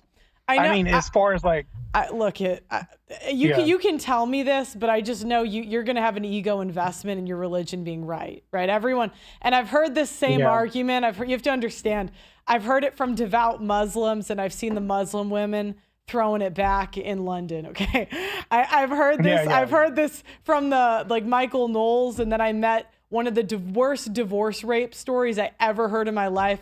Was from the exact church that Michael Knowles went to. Then the Orthodox told me they were different. And then I had an Orthodox priest in my space, and he was telling me when he counsels the men, that he tells the men to buy their wife clothes to get laid. And I'm like, that's coming from a priest.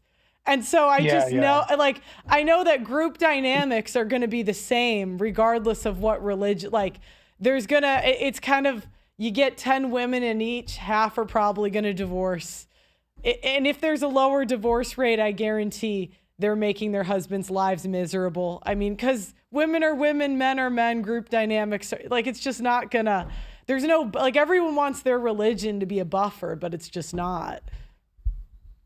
Yeah, but I'm not going to also sleep around with a bunch of women. That's like totally antithetical to my belief. Yeah, and you don't I know have we're going to be to. at impasse with that. Well, I don't care. Don't do it then. The problem is that this is just pragmatic.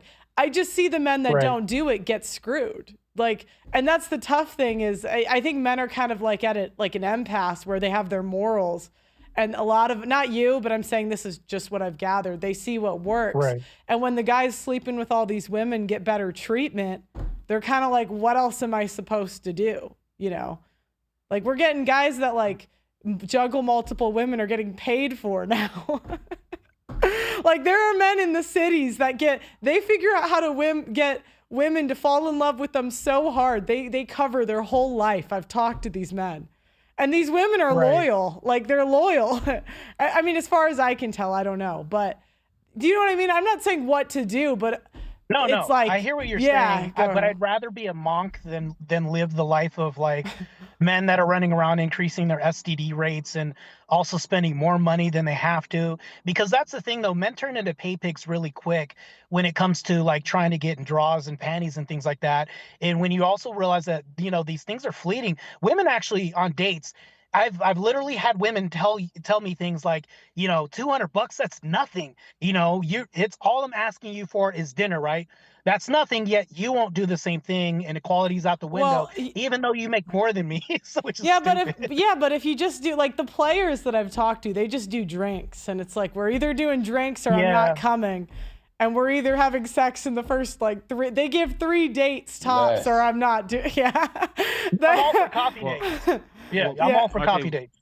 We're gonna move to the next caller. Yeah, go ahead. Yeah, for sure. Thanks for calling in. Calling anytime. Sure, Brian, are you there? We're gonna do Brian, Marvin, and then Sean. Brian, it says connecting to audio. Connecting to audio. Are you there? Unmute. Brian? Okay, are you there? He's unmuted. Okay, connect your audio and we'll get back to you. So Marvin, unmute. Good evening. How you doing?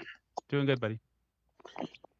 Just want to say congratulations to Pearl from gaining your network over here from the demonetization from YouTube. And thank you. Yeah, and another thing, I love how you challenge mentally Michael Noah and Walsh. They just don't like to listen, just like Brittany Renner wasn't listening to you in that interview this past year. It just kept antagonizing you. That just makes me sick. Would they do that? Because they don't want to hear the truth. Like Myron says, they need to, you know, submit sometimes when they got to taste defeat, but they don't always know how to do that when it comes to the truth. So I'll just tell you that, you know, you're still here, and that's all that matters. Thank you so much. I appreciate you. Yeah, and I did join the $80 membership last week. Thank you so much. You're the best. Make sure I'm grandfathered in from here on out, please. I gladly appreciate that. I'm going to start off by saying I never really got the chance to describe my occupation, and it's a very dangerous occupation, you know, and I'm soon to go back to school to get another license added to the one I got, because you need this license to get the other one. Okay. I'm a commercial Class A driver, hazardous material license, and federally, you know, mandated to the federal government, you know, with the TSA and everything, all that good stuff, to haul hazardous material on big rigs to all the local customers in California and Nevada. I'm soon to, you know, move on to the crane operation with the semi truck sometime this year. I'm going to find someone that could take me in under their umbrella. So back to this point, this kind of jobs, these infrastructure jobs that you've been talking about for weeks and months now, I haven't seen a single woman do the things that I do. I'm sorry, you know, I'm just being honest. If it wasn't for us, they want to have air conditioning. They want to have an office. Right. They want to be working at the orthodontist, doctor's office jobs and the schools and everything. It takes a guy like me to bring everything to their office so they can stay comfortable in their office and do their career, their profession. You know, that's how it works. So I put my life on the line for everybody else. I did have somebody years ago in 2012 My ex, that is. She's about 3 hours away from you, Pearl, by the way, in Iowa, Scotts County. Okay. And we didn't work out. She picked the guy that she married. She was seeing him the whole time prior from 2012 behind my back when I was driving the semi-truck across state to state when I was an over-the-road driver before I became a local driver the last 15 years. Mm-hmm. So she was sleeping around with him behind my back and made babies with him. And she was trying to manipulate the whole relationship, like, that I was supposed to pitch in for these bills. And I was like, no, we're not together. You're with this other guy. You picked him. And I was like, I don't want to be with somebody that's not been true from the start. And you expect to go 50-50. We're not going 50-50. I just want to be out. I want to be done with you for good. And now, we're in 2024. Okay. Now I'm hearing from Facebook that she's miserable. She's not happy. She's probably going to get a divorce now from the guy. And the same person that she married went to jail over a year ago. Did she earn more than you in the relationship? No, never. Okay. Never. She did work at one point, but that was just a retail job. Do you ever wish you did 50-50? Or are you happy that you took over the bills?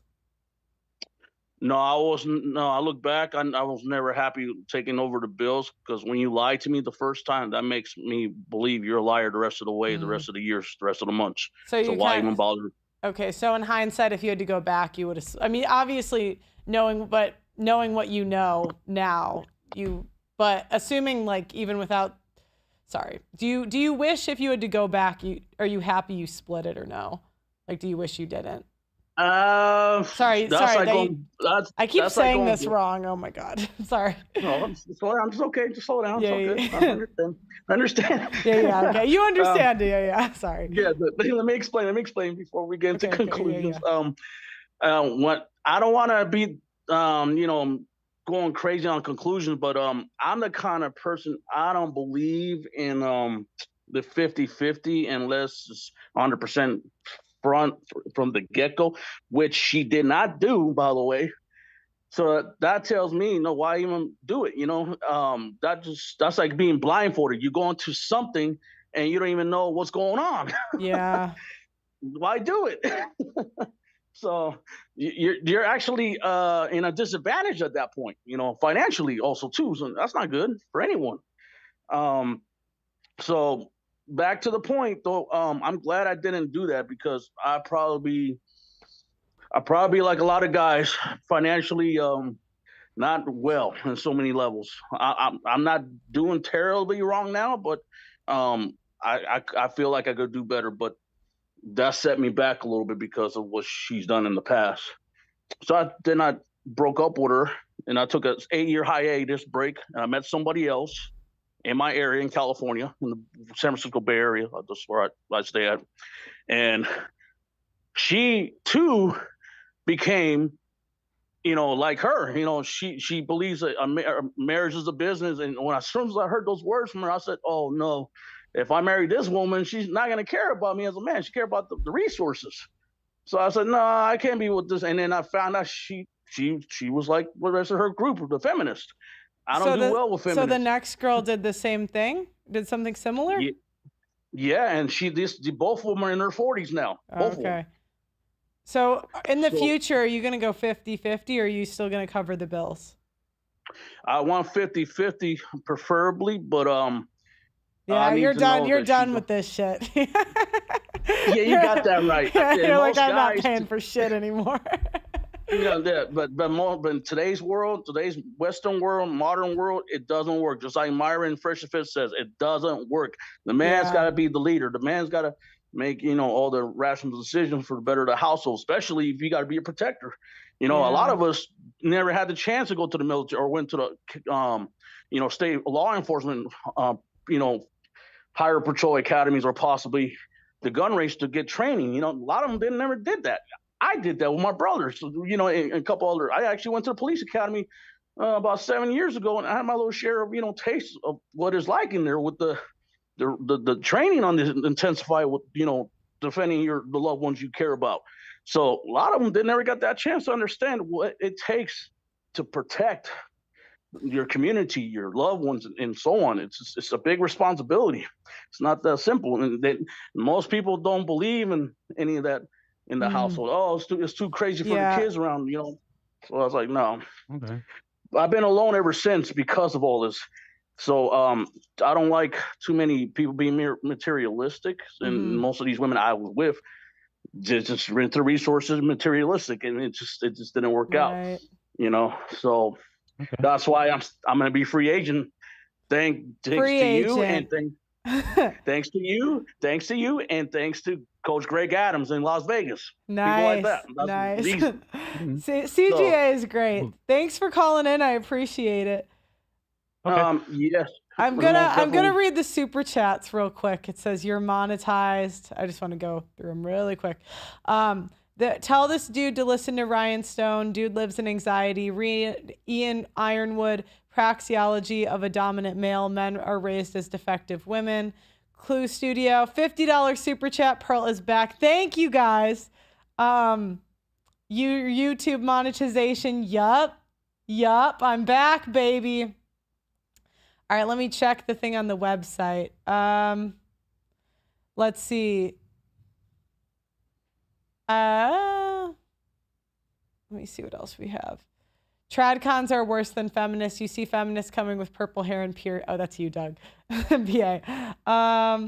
It seems like working hard at a career is going to help me find a good relationship. At one point, is it better to skip school, hit the gym, and bag a boss girl for money? Hey, this is what a lot of the Gen Z guys are doing. They're like, we can't keep up with these women. Disregard the previous caller. He wasn't defensive or insecure. He came across as an alpha male who stood his ground and didn't seek validation from anyone. Some people are just different. Women used to go to college to get some Sorry, Doug MPA, I keep wanting to read your stuff, but I'm like, you're on the call. The Bill Burr bid on marriage. If you're skydiving and you know that 2/3 of parachutes won't open, I'm not doing it. Smart. I don't see any reading ones. Next up, Sean, you're next, and then Joey, you're after that. So, Sean, unmute. Yeah, can you hear me? Yeah, I can hear you, Sean. How's it going?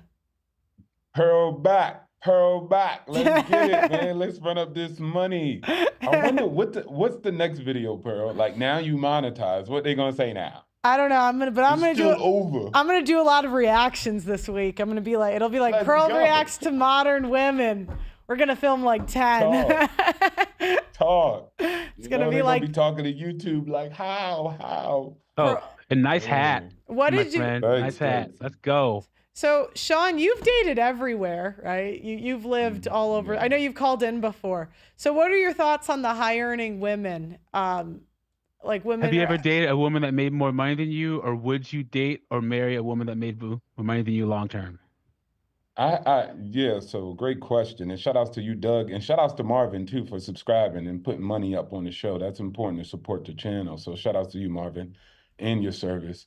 But when it comes to marry or date, I've been dating women before in my past that had more net worth than me. They didn't make more, but they came from rich families. So that's why I said they had a higher net worth than I did, yeah? So I did date those women. And as far as if I got married, which I would not, but if I did, right, it would be more in a way I would marry a woman that's up. Marriage is pretty serious. So if you ask Genghis Khan or Julius Caesar who they married, it would be a woman that was at their station or equivalent. You get what I'm saying? Because they had to secure grain supplies, had to squash political fights. So they just never married a side piece. Now they had concubines for side pieces that they liked, but they never married those girls. So if I did, it would be some way to protect myself. But at the end of the day, guys, Kanye could be broken in Kim. Kim still got more money out of him. What is her name? Tiana Taylor? She just got divorced, right? She still got more money out of him, even though she said in the claim that she was richer than him. So at the end of the day, there's no protection. I just wouldn't get married. But I have done it before. I have had those relationships, and it takes a different type of man to be in those type of relationships. Like that Chad, that Giga Chad that called, that dude was like, I'm the therapist to my shorty. She come to me. So you have to be a very dominant man. You have to be very articulate. You have to be very in touch with your emotional side to be able to, handle all that type of stuff that type of woman would bring to you. So as you saw, that guy even said, I do it. I don't got no problem with it. And he probably doesn't. I wouldn't question him. I think he doesn't have no problem with it. So have you ever dated, when the women had higher net worths, did they ever use it like against you or as a way to control you? Was that ever a problem? Mm-hmm. Yeah, no. So they would probably use it in a way to bribe me. So they'll be like, I remember I used to have my Japanese girl, she used to be like, I'm at Coach. Do you want a Coach bag? Do you want this and want that? Because she was trying to buy a favor, trying to change maybe my opinion or something, or where I was going to move, where I was going to make my next career move. You get me? But at the end of the day, never in a negative way, because they knew it wouldn't work. There's a thing called S-test, right? Women test you. And so they wouldn't be with you if they couldn't control you. And if they know they can't control you, then they'll just know what it is. So I never got a situation where they attempted to control me. A little test here and there, but I just wouldn't fall for it. At the end of the day, that's your choice. But when you get married, you have no out, Pearl, right? You can't walk away. That's your best leverage as a man, is just to be able to walk away. Moment you get married, then the simp judge going to come through with the simp lawyers and everybody else. So it's going to be toy soldiers against you. And you're going to be sitting up there thinking about law and justice and order. And there's a bunch of simps around you like, you should have stayed with her. We believe everything. We believe all women. And so then when you get crucified, you're going to sit there looking crazy. So I think in my situations, negative. They didn't. But I was a Marine, you know what I'm saying? Combat decorated. Mm-hmm. They kind of knew, like, what am I finna tell him, Like, he'd been to war and combat. So, yeah, I think just being a well-rounded man and not having weaknesses really help. Because that's just like troops. When you lead troops, right? If they find that you have a weakness, regardless if you're a general or if you're in charge, they're going to try to exploit that weakness. And so you just have to be, what did they say? Protect yourself at all times. Did you see the tweet at the beginning, the Matt Walsh thing at the beginning? No. Oh, okay. What did he say? You should call in. Dudes be wild. No. Yo, I'm just. was hitting that dude in the head. No. I'm just calling tomorrow, okay? Because we're gonna do a show. He got mad at me on Twitter, and I was kind of curious your thoughts. But call in tomorrow if you have time. Okay, bet. Because we're gonna do a show on it tomorrow. You was hitting that religious dude in the head. Look, shout outs to God. But dudes coming with the religion, man, it's like, come on, man. Y'all shorties be out here doing the worst. Hey, what did Eve do in the garden? We already know what it is, man. Come on, get out of here. Yeah, did you know what? I've just had so many of the religious guys, and I don't want to make it a religious argument, like I'm arguing for one or the other, but they all are convinced that their religion protects their women from doing these things. Facts. And I'm like... Like I had a girl, do you know what's crazy? I can't say who, but there was a girl on the show and she was talking about how devout of a Muslim she was. One of the famous guys that came on the show took her home after. She threw her back that same night where she was talking about her religion. And I'm like... Bro, I lived in the Middle East. I know what it is. I'm like... But again, man, I'm not against God, but the Bible will not save you against these... what they want to do, what people want to do. The sad part about it is, feminist women, what do they say? Nature always makes its most dangerous things bright colors and different shapes for you to be able to detect it. So feminists have piercings, tattoos, purple hair, so you can see them coming.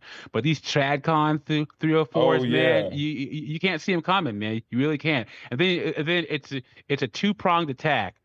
You have the TradCon women who are trying to manipulate men and be undercover feminists. And then you have the TradCon men telling you to fall for the trap.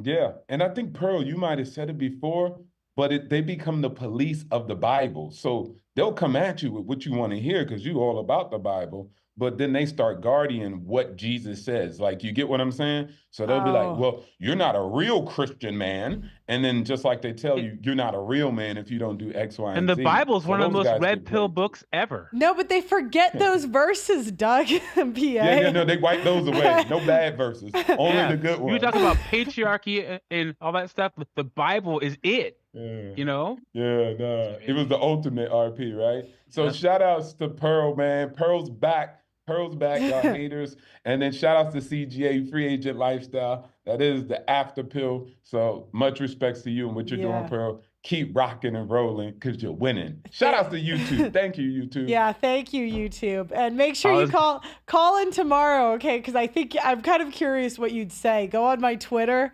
right now and look up Matt Walsh in my back and forth. We're gonna do a show on it tomorrow. And everyone, make sure to follow Pearl on Twitter because Pearl's gets the party started on Twitter, man. Yeah, I know. I just saw he responded to me, and I'm trying to debate how what I want to say back. Okay, thanks, Sean. Just say monetization. With a deuces sign up. Be like, Monte. Okay. Joy McMullen, are you ready? You're on mute, buddy. Unmute. Yeah, I'm ready. Can you hear me? Yeah. Okay. Joey, how's it going? What's up, Pearl? Congratulations on the monetization. I've been watching you for quite some time. Excited to tell you a story about what it's like to date a higher earner, be married to one, and then, of course, divorce her and be married to a stay-at-home wife. Perfect. Let's go. Yeah, it's an interesting story. When I was 19, I had just finished serving 3 years in prison, got out, and found myself a sugar mama. Are you Canadian? Yes. I bet. Women love criminals. Go ahead. I'm sorry. Did you have a plethora when you're on dates, like saying, "Oh, I just got out of prison"? And they're like, "Tell me more." And the panties just melt off. Yeah. Was that like not as much anymore? Not as much anymore, because going from the bottom 1% to the top 1% of earners, you don't really talk about you've been to prison, 20, 25 years ago. It's not as cool as it once was, being a grown man with teenage children that are in university. No, you don't tell. If they find out, that's how they'll get all the women, That's not good. Yeah. Well, my son likes to talk about it, that his daddy's a badass and blah, blah, blah. I was like, yeah, maybe 20 years ago, son. Maybe 20 years ago. So I got out, found myself a higher earning woman. Everything was great so long as she was in control of the money. And kind of overseeing everything. I was a stay-at-home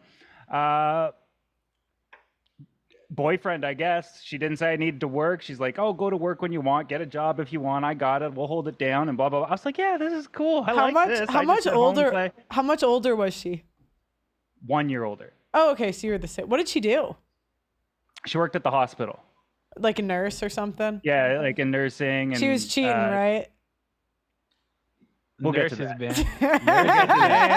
Okay, sorry. Keep going. She was incredibly faithful, as far as I know. Okay. Yeah, exactly. Okay. No, the nurses I hear about. It's she's gotten projectively worse, and now that she's into her 40s, and I'm in my 40s, mind you. This was, 23 years ago. I'm 42, and I've only had two girlfriends and two wives in that period of time. I don't date, and when I do, I'm shopping for a wife. I've always wanted a wife. I've always wanted kids. So I'll preface with that. Ended up getting her pregnant, the nurse, and I started, taking myself more seriously as a man. Wanted to get a job, go to the gym, do things like that. Long before you had to do that on the internet, like it's really hard pushed on men to get into shape and do that sort of thing. And I wanted to do it simply because, obviously got to take care of the kids, but she also began looking down on me and making fun of me to her friends. And I'd see the way she was talking to other dudes where I knew they made a hell of a lot more money than me. Eventually I hit it big on YouTube like you, Pearl. I don't get to talk about cool stuff every day, but I talk about fish tanks, and fortunately I made millions of dollars doing it. I'm also known as the king of DIY. On nice. YouTube here. Anyways, I'm gonna look it up. You're gonna like it. Put it in the chat. Because no, don't link it to the chat. I don't need these guys coming in here and be like, "Hey, how's that nurse?" Okay, that's fine. Yeah. So, you can look it up, but okay. So we end up having children, and I'm literally with her for the kids, because to be honest with you, when you're dating a woman that's even a year older than you that makes more money, odds are it's a trade-off for their looks. She wasn't much of a looker. And people were always surprised that I was with her. And it used to hurt my feelings. So I was like, dude, this is my wife. And but I realized I wasn't really attracted, never kissed on the mouth, stuff like that. And over time, I started making way more than her. And she wanted to start splitting bills 50-50. And that was the turning point where she just got worse and worse and worse with time. Now that her control with the money was gone, and she couldn't control me. It's not like I was running rampant or running the streets. It was like, well, now he can leave me.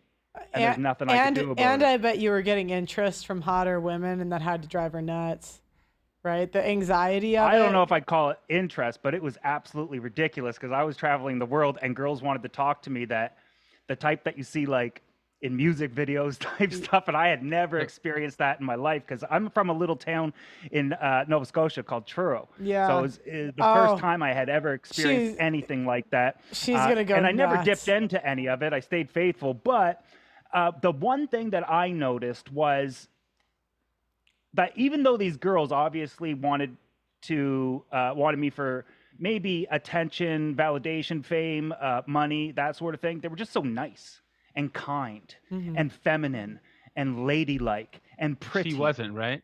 Oh, it was the worst. Have you ever walked over a bridge and you know that animal that lives under it that you got to answer riddles? Yeah. She looked like that. Bridge troll. I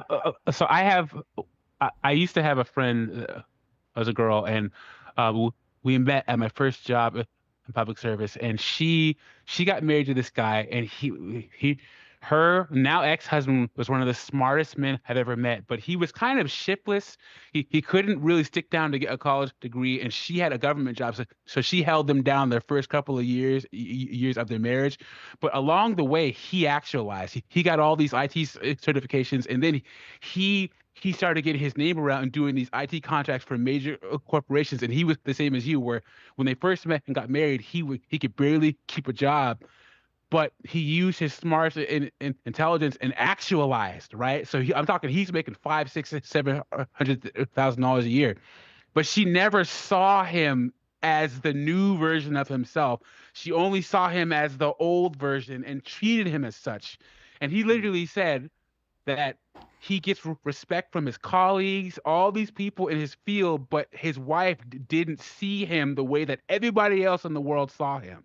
Yeah. Was that your experience? That was like the part of it that I can share with the internet, as opposed to, some of the more things that in the divorce agreement I've signed that I wouldn't share on the internet, which was, more physical related. And it got pretty bad eventually, where she just turned into this rotten person, and I filed for divorce. I realized that she was talking to guys behind my back, Lord knows what else, speaking to lawyers on her own, like kind of trying to set me up. Luckily, I was able to get better lawyers and fight for myself as a male, which a lot of men can't. And I got the kids, I got the house, and things were great. I met a girl a few months later, much younger, a 15-year age gap, which sounds horrible, but no, we say good. We say good. No, over here, that's a good thing. Yeah, we say good for you. Yeah, so I was 15. You could have went for 20. Oh no, you can't go for no. That's. I was 35. She was 20. I was her first, and she wanted everything and everything the same as me. And it was the first time where I was like, man, this is somebody I've ever met that was like truly kind and nice, and like. I had opportunities to kind of like explore and go travel the world and test out all different types of cars, girls. But I decided after a couple of years of dating with her, we ended up getting married last year, about 1 year ago. April, May. No, 10 months ago. She's going to kill me for not knowing the date where I got married, but the difference between that and now she's a stay-at-home wife is not everything I say goes, because she has her opinions and stuff, but it's like she values my opinion as number one. If I want to vote, she's voting for whoever I vote. If I want, like, no matter what I want to do, she wants to do it. So she's on your team, because that's the thing. Like, one of the most powerful things a woman can do is be on a man's team. And we know when a woman's on our team. We know it. We can feel it. There's just like a feeling that goes along with having a woman on your team. And that's one of the biggest things that modern women don't do. It's like, especially out here dating. Like, I always meet these women where they have to negotiate and question everything a man does. And it just gets to the point where it's just disrespectful. I'm going to ask you a question. You said that she controlled the finances. Did you get to the point where you're like, I'm tired of you controlling the finances? Did you have to have like a confrontation about the finances? Or was that the straw that broke the camel's back? I wouldn't say that. It's more like, are the bills paid? So I would work, and like, she would have all the money go into one account type of thing. And all I cared about is like, is money, or are bills paid? And maybe on Friday, can we get a pizza? Like, I don't come from money, and I didn't have a lot of money even during that relationship. So I never had a huge value on money, as opposed to just make sure the bills are paid. Don't call in sick, do as much overtime as you can, etc. So I never got frustrated with the money aspect, just the way she would look at me when people were around and treat me and talk about me, or talk down to me, or even just make fun of me. And even when I started making like substantial amount of money, she would make fun, and her friends would call her out and be like, he makes tons of money. He's relatively good looking. He's sweet to you. They're like, why?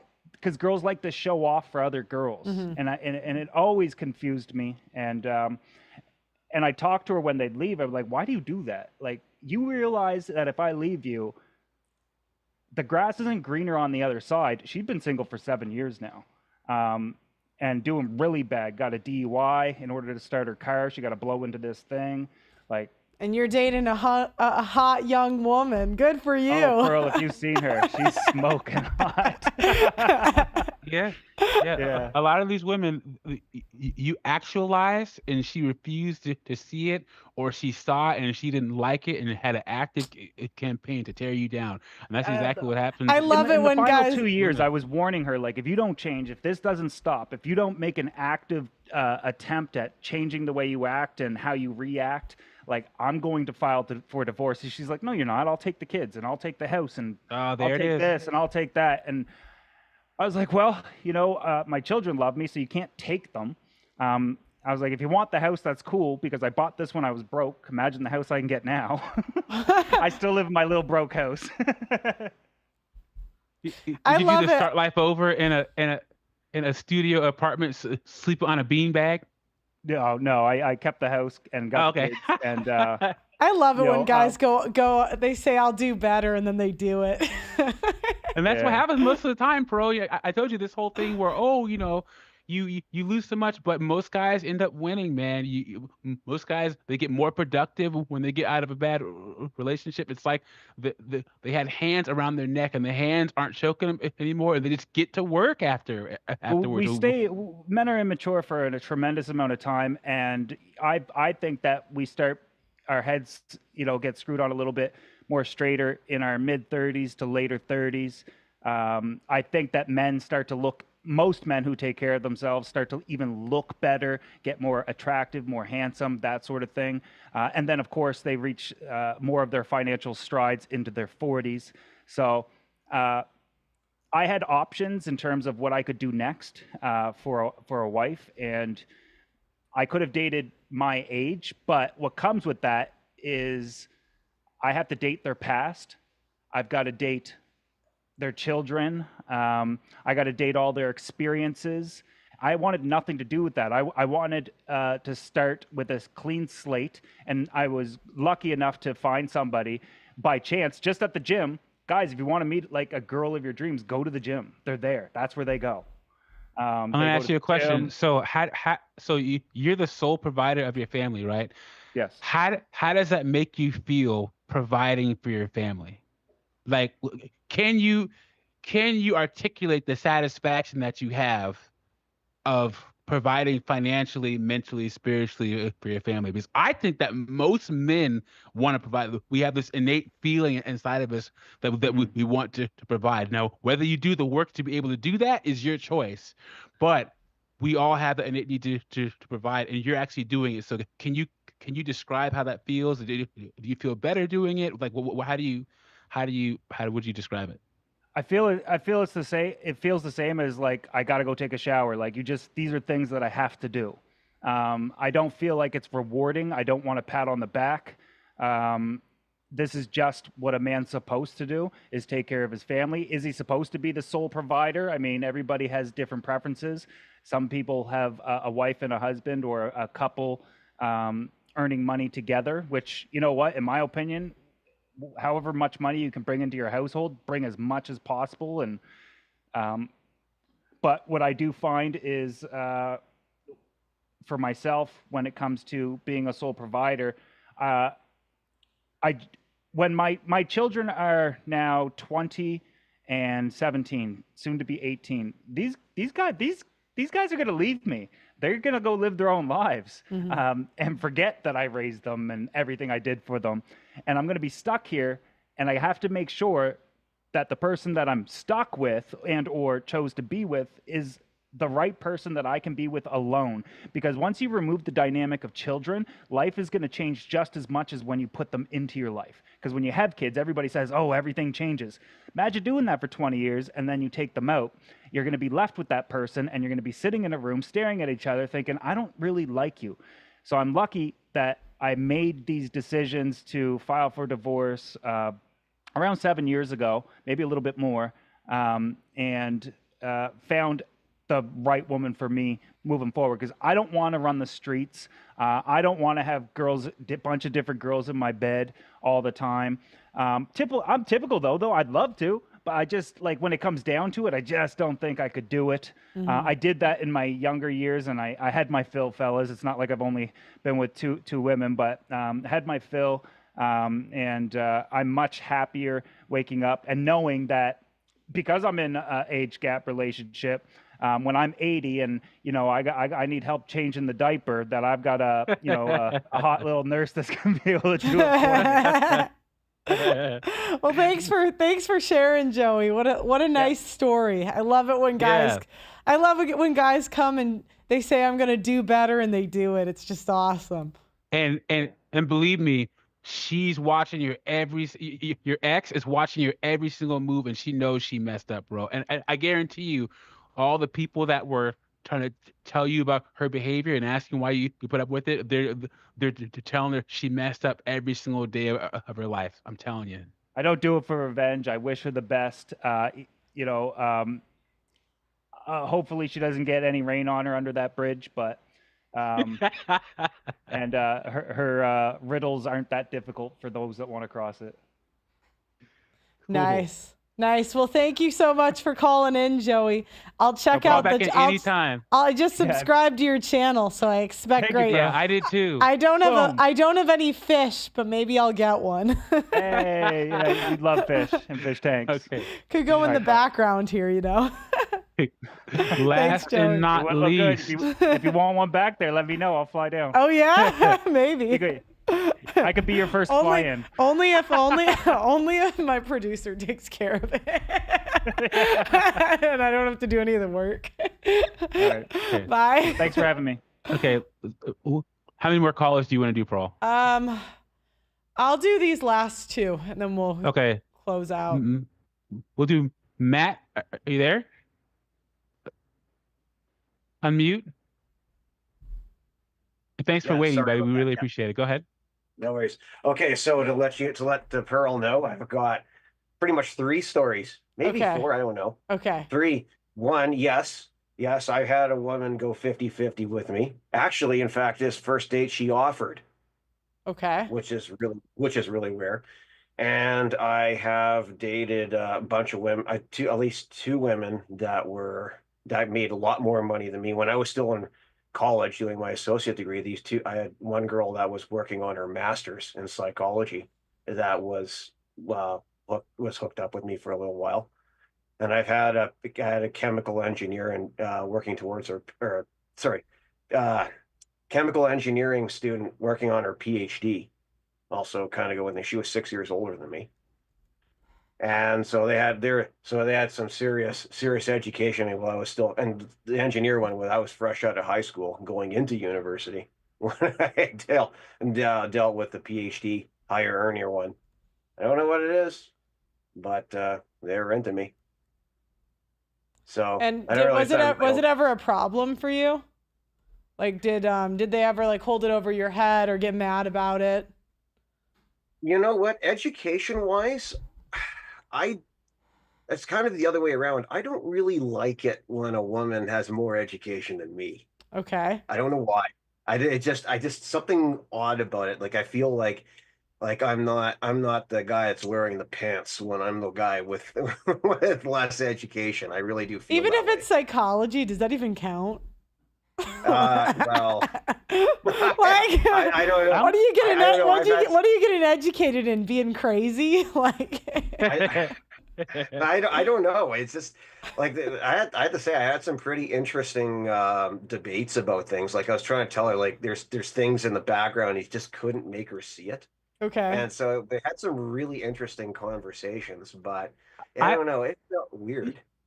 Those are your preferences. I'm the same. I genuinely avoid, because I've had experiences with dating women that make more money than me in the past. So I just don't do it. I don't. And that's a preference of mine only because I've said it in the chat. I've said it to Pearl multiple times. Women that one, earn more, and two, if you couple that with have more education, it's the 1-2 punch, will talk to you like they can beat you in a fight. They will get so disrespectful. Remember, men are benevolent. We'll be better educated, make more money, but we won't talk to women the way that women who are better educated and talk make more money to talk to their man.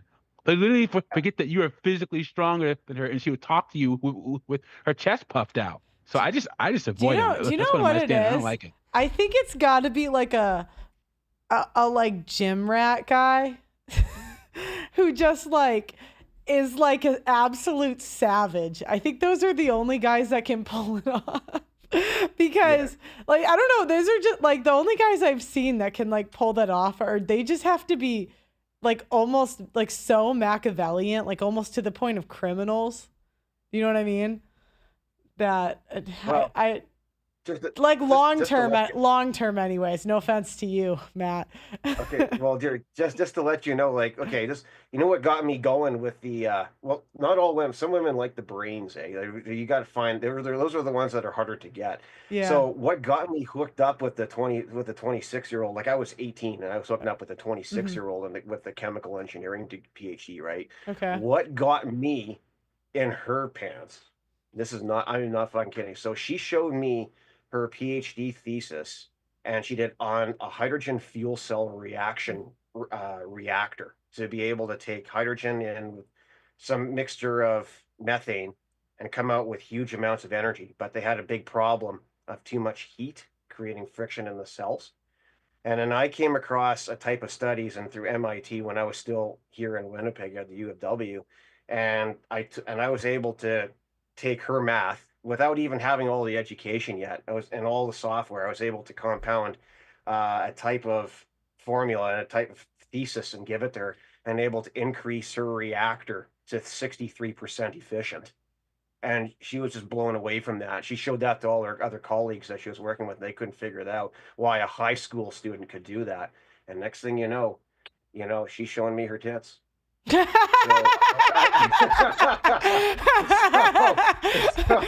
were like, this is the best payoff on physics ever. I know. Well, the crazy thing is when you're dealing with the more educated women that are like in these engineering and science backgrounds and stuff, one of the things that got me to leg up, like when I was in the forces and stuff, I've learned how to have access to certain technologies that have not reached the academic world yet. That were just fresh out of requiring a security clearance to access this stuff. Like you had to know your stuff, search through patents and things. And I had the ability to just hand out technology to a lot of my professors at different universities I was going to, like hotcakes. And next thing you know, you just watch their eyeballs sink to the back of their skull. I'm like, sorry, all your work and life's work has already been done before. You just kind of missed the boat on it. And next thing you know, you have some of these women profs that just want to, pull my beard a little bit and sit on my lap, and where the hell is this going? And that's worth more than the money, because that they're going to get fame. Okay.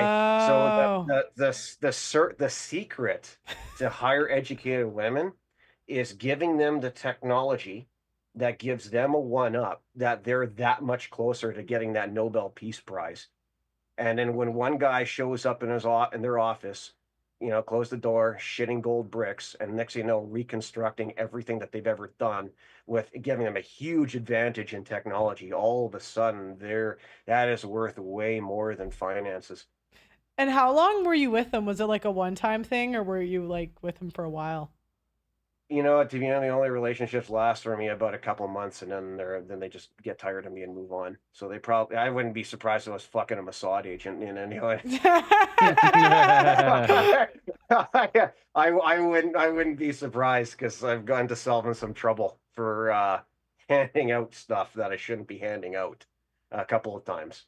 Oh God. And yeah, so like I said, I'd be really, really careful about that. But some of these women, they're honeypots. I'm telling you, they'll take everything.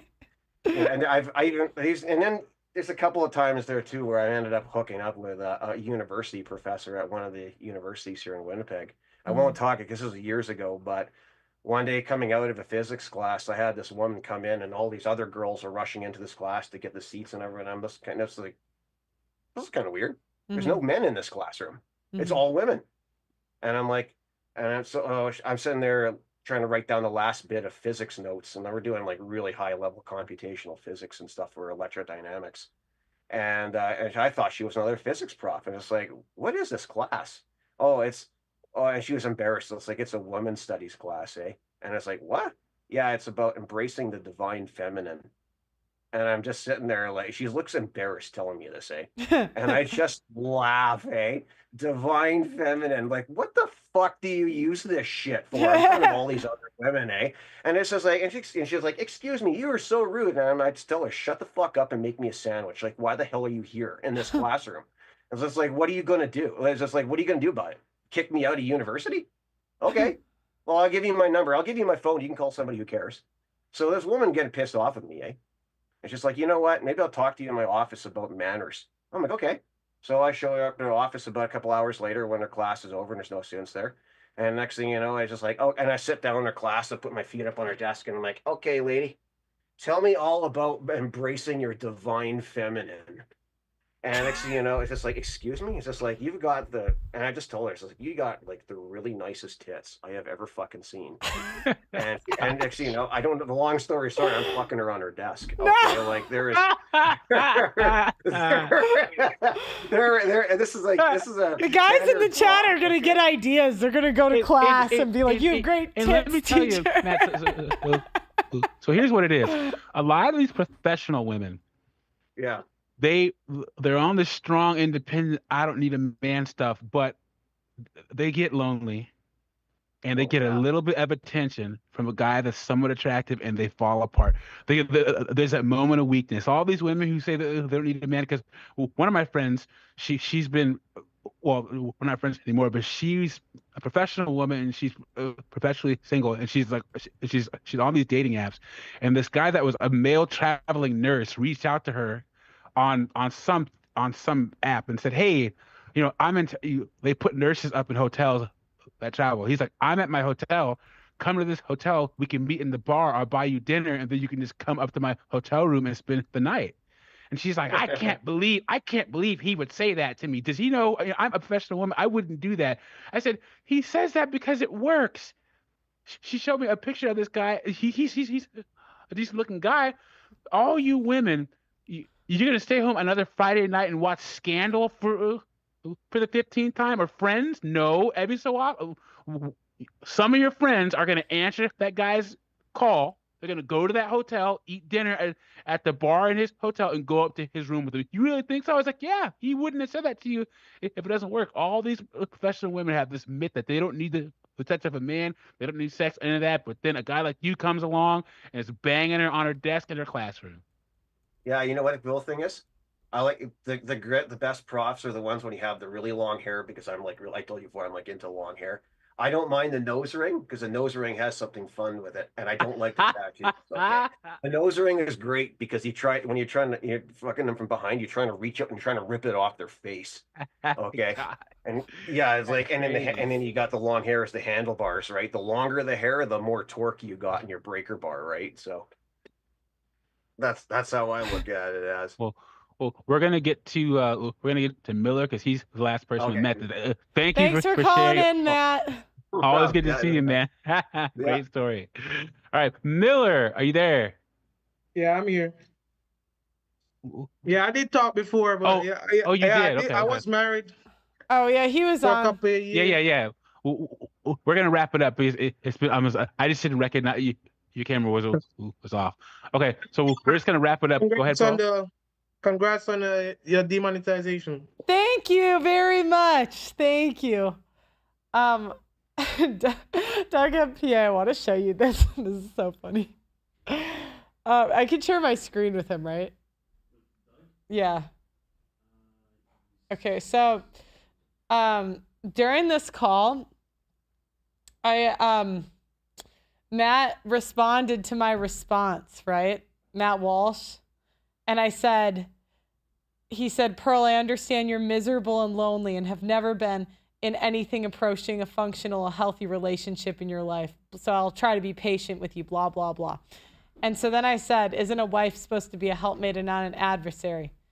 And let's go. And he said, Pearl, I understand that you're miserable and lonely and have never been in anything approaching a functioning or healthy relationship in your life.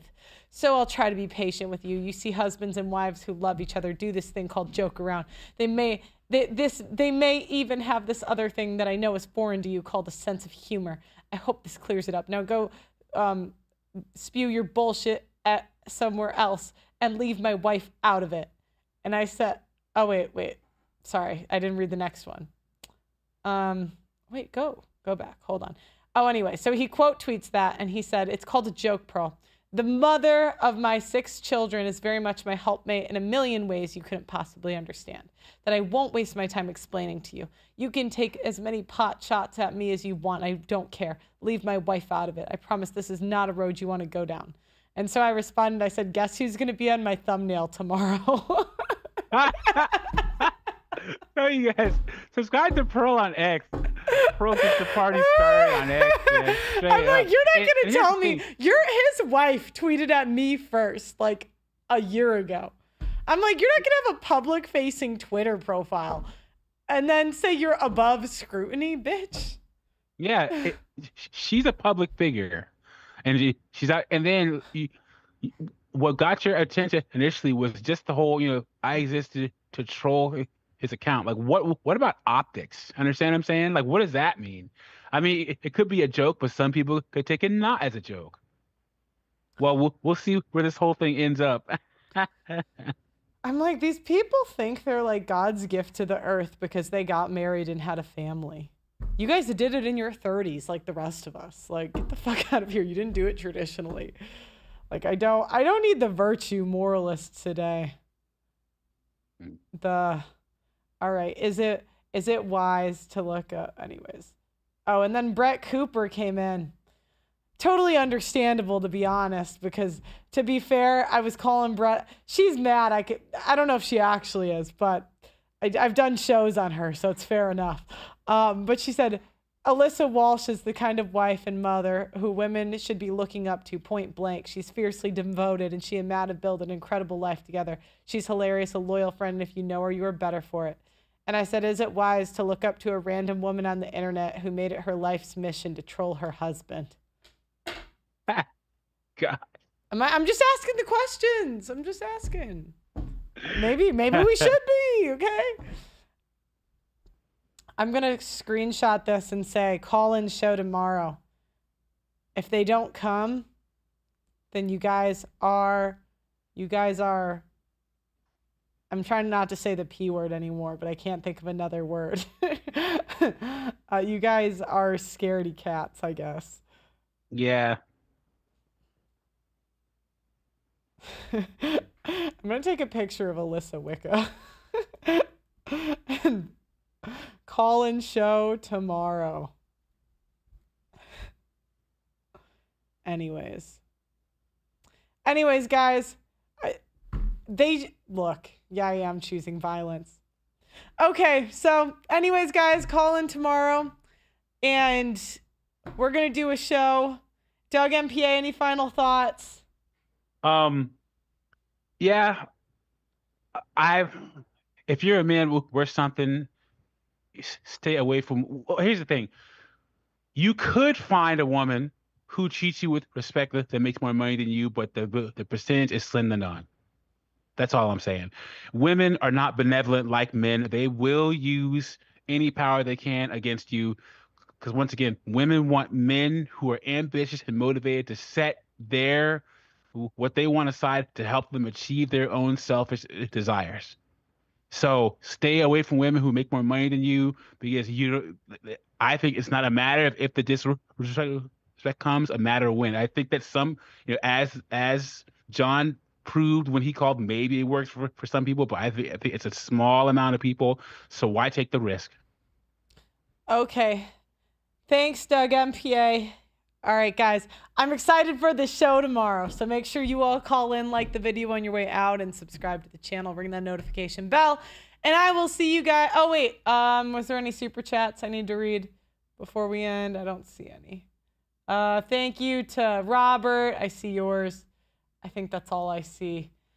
Okay, guys, see you tomorrow. Thank you so much, and I'll see you later. Bye-bye.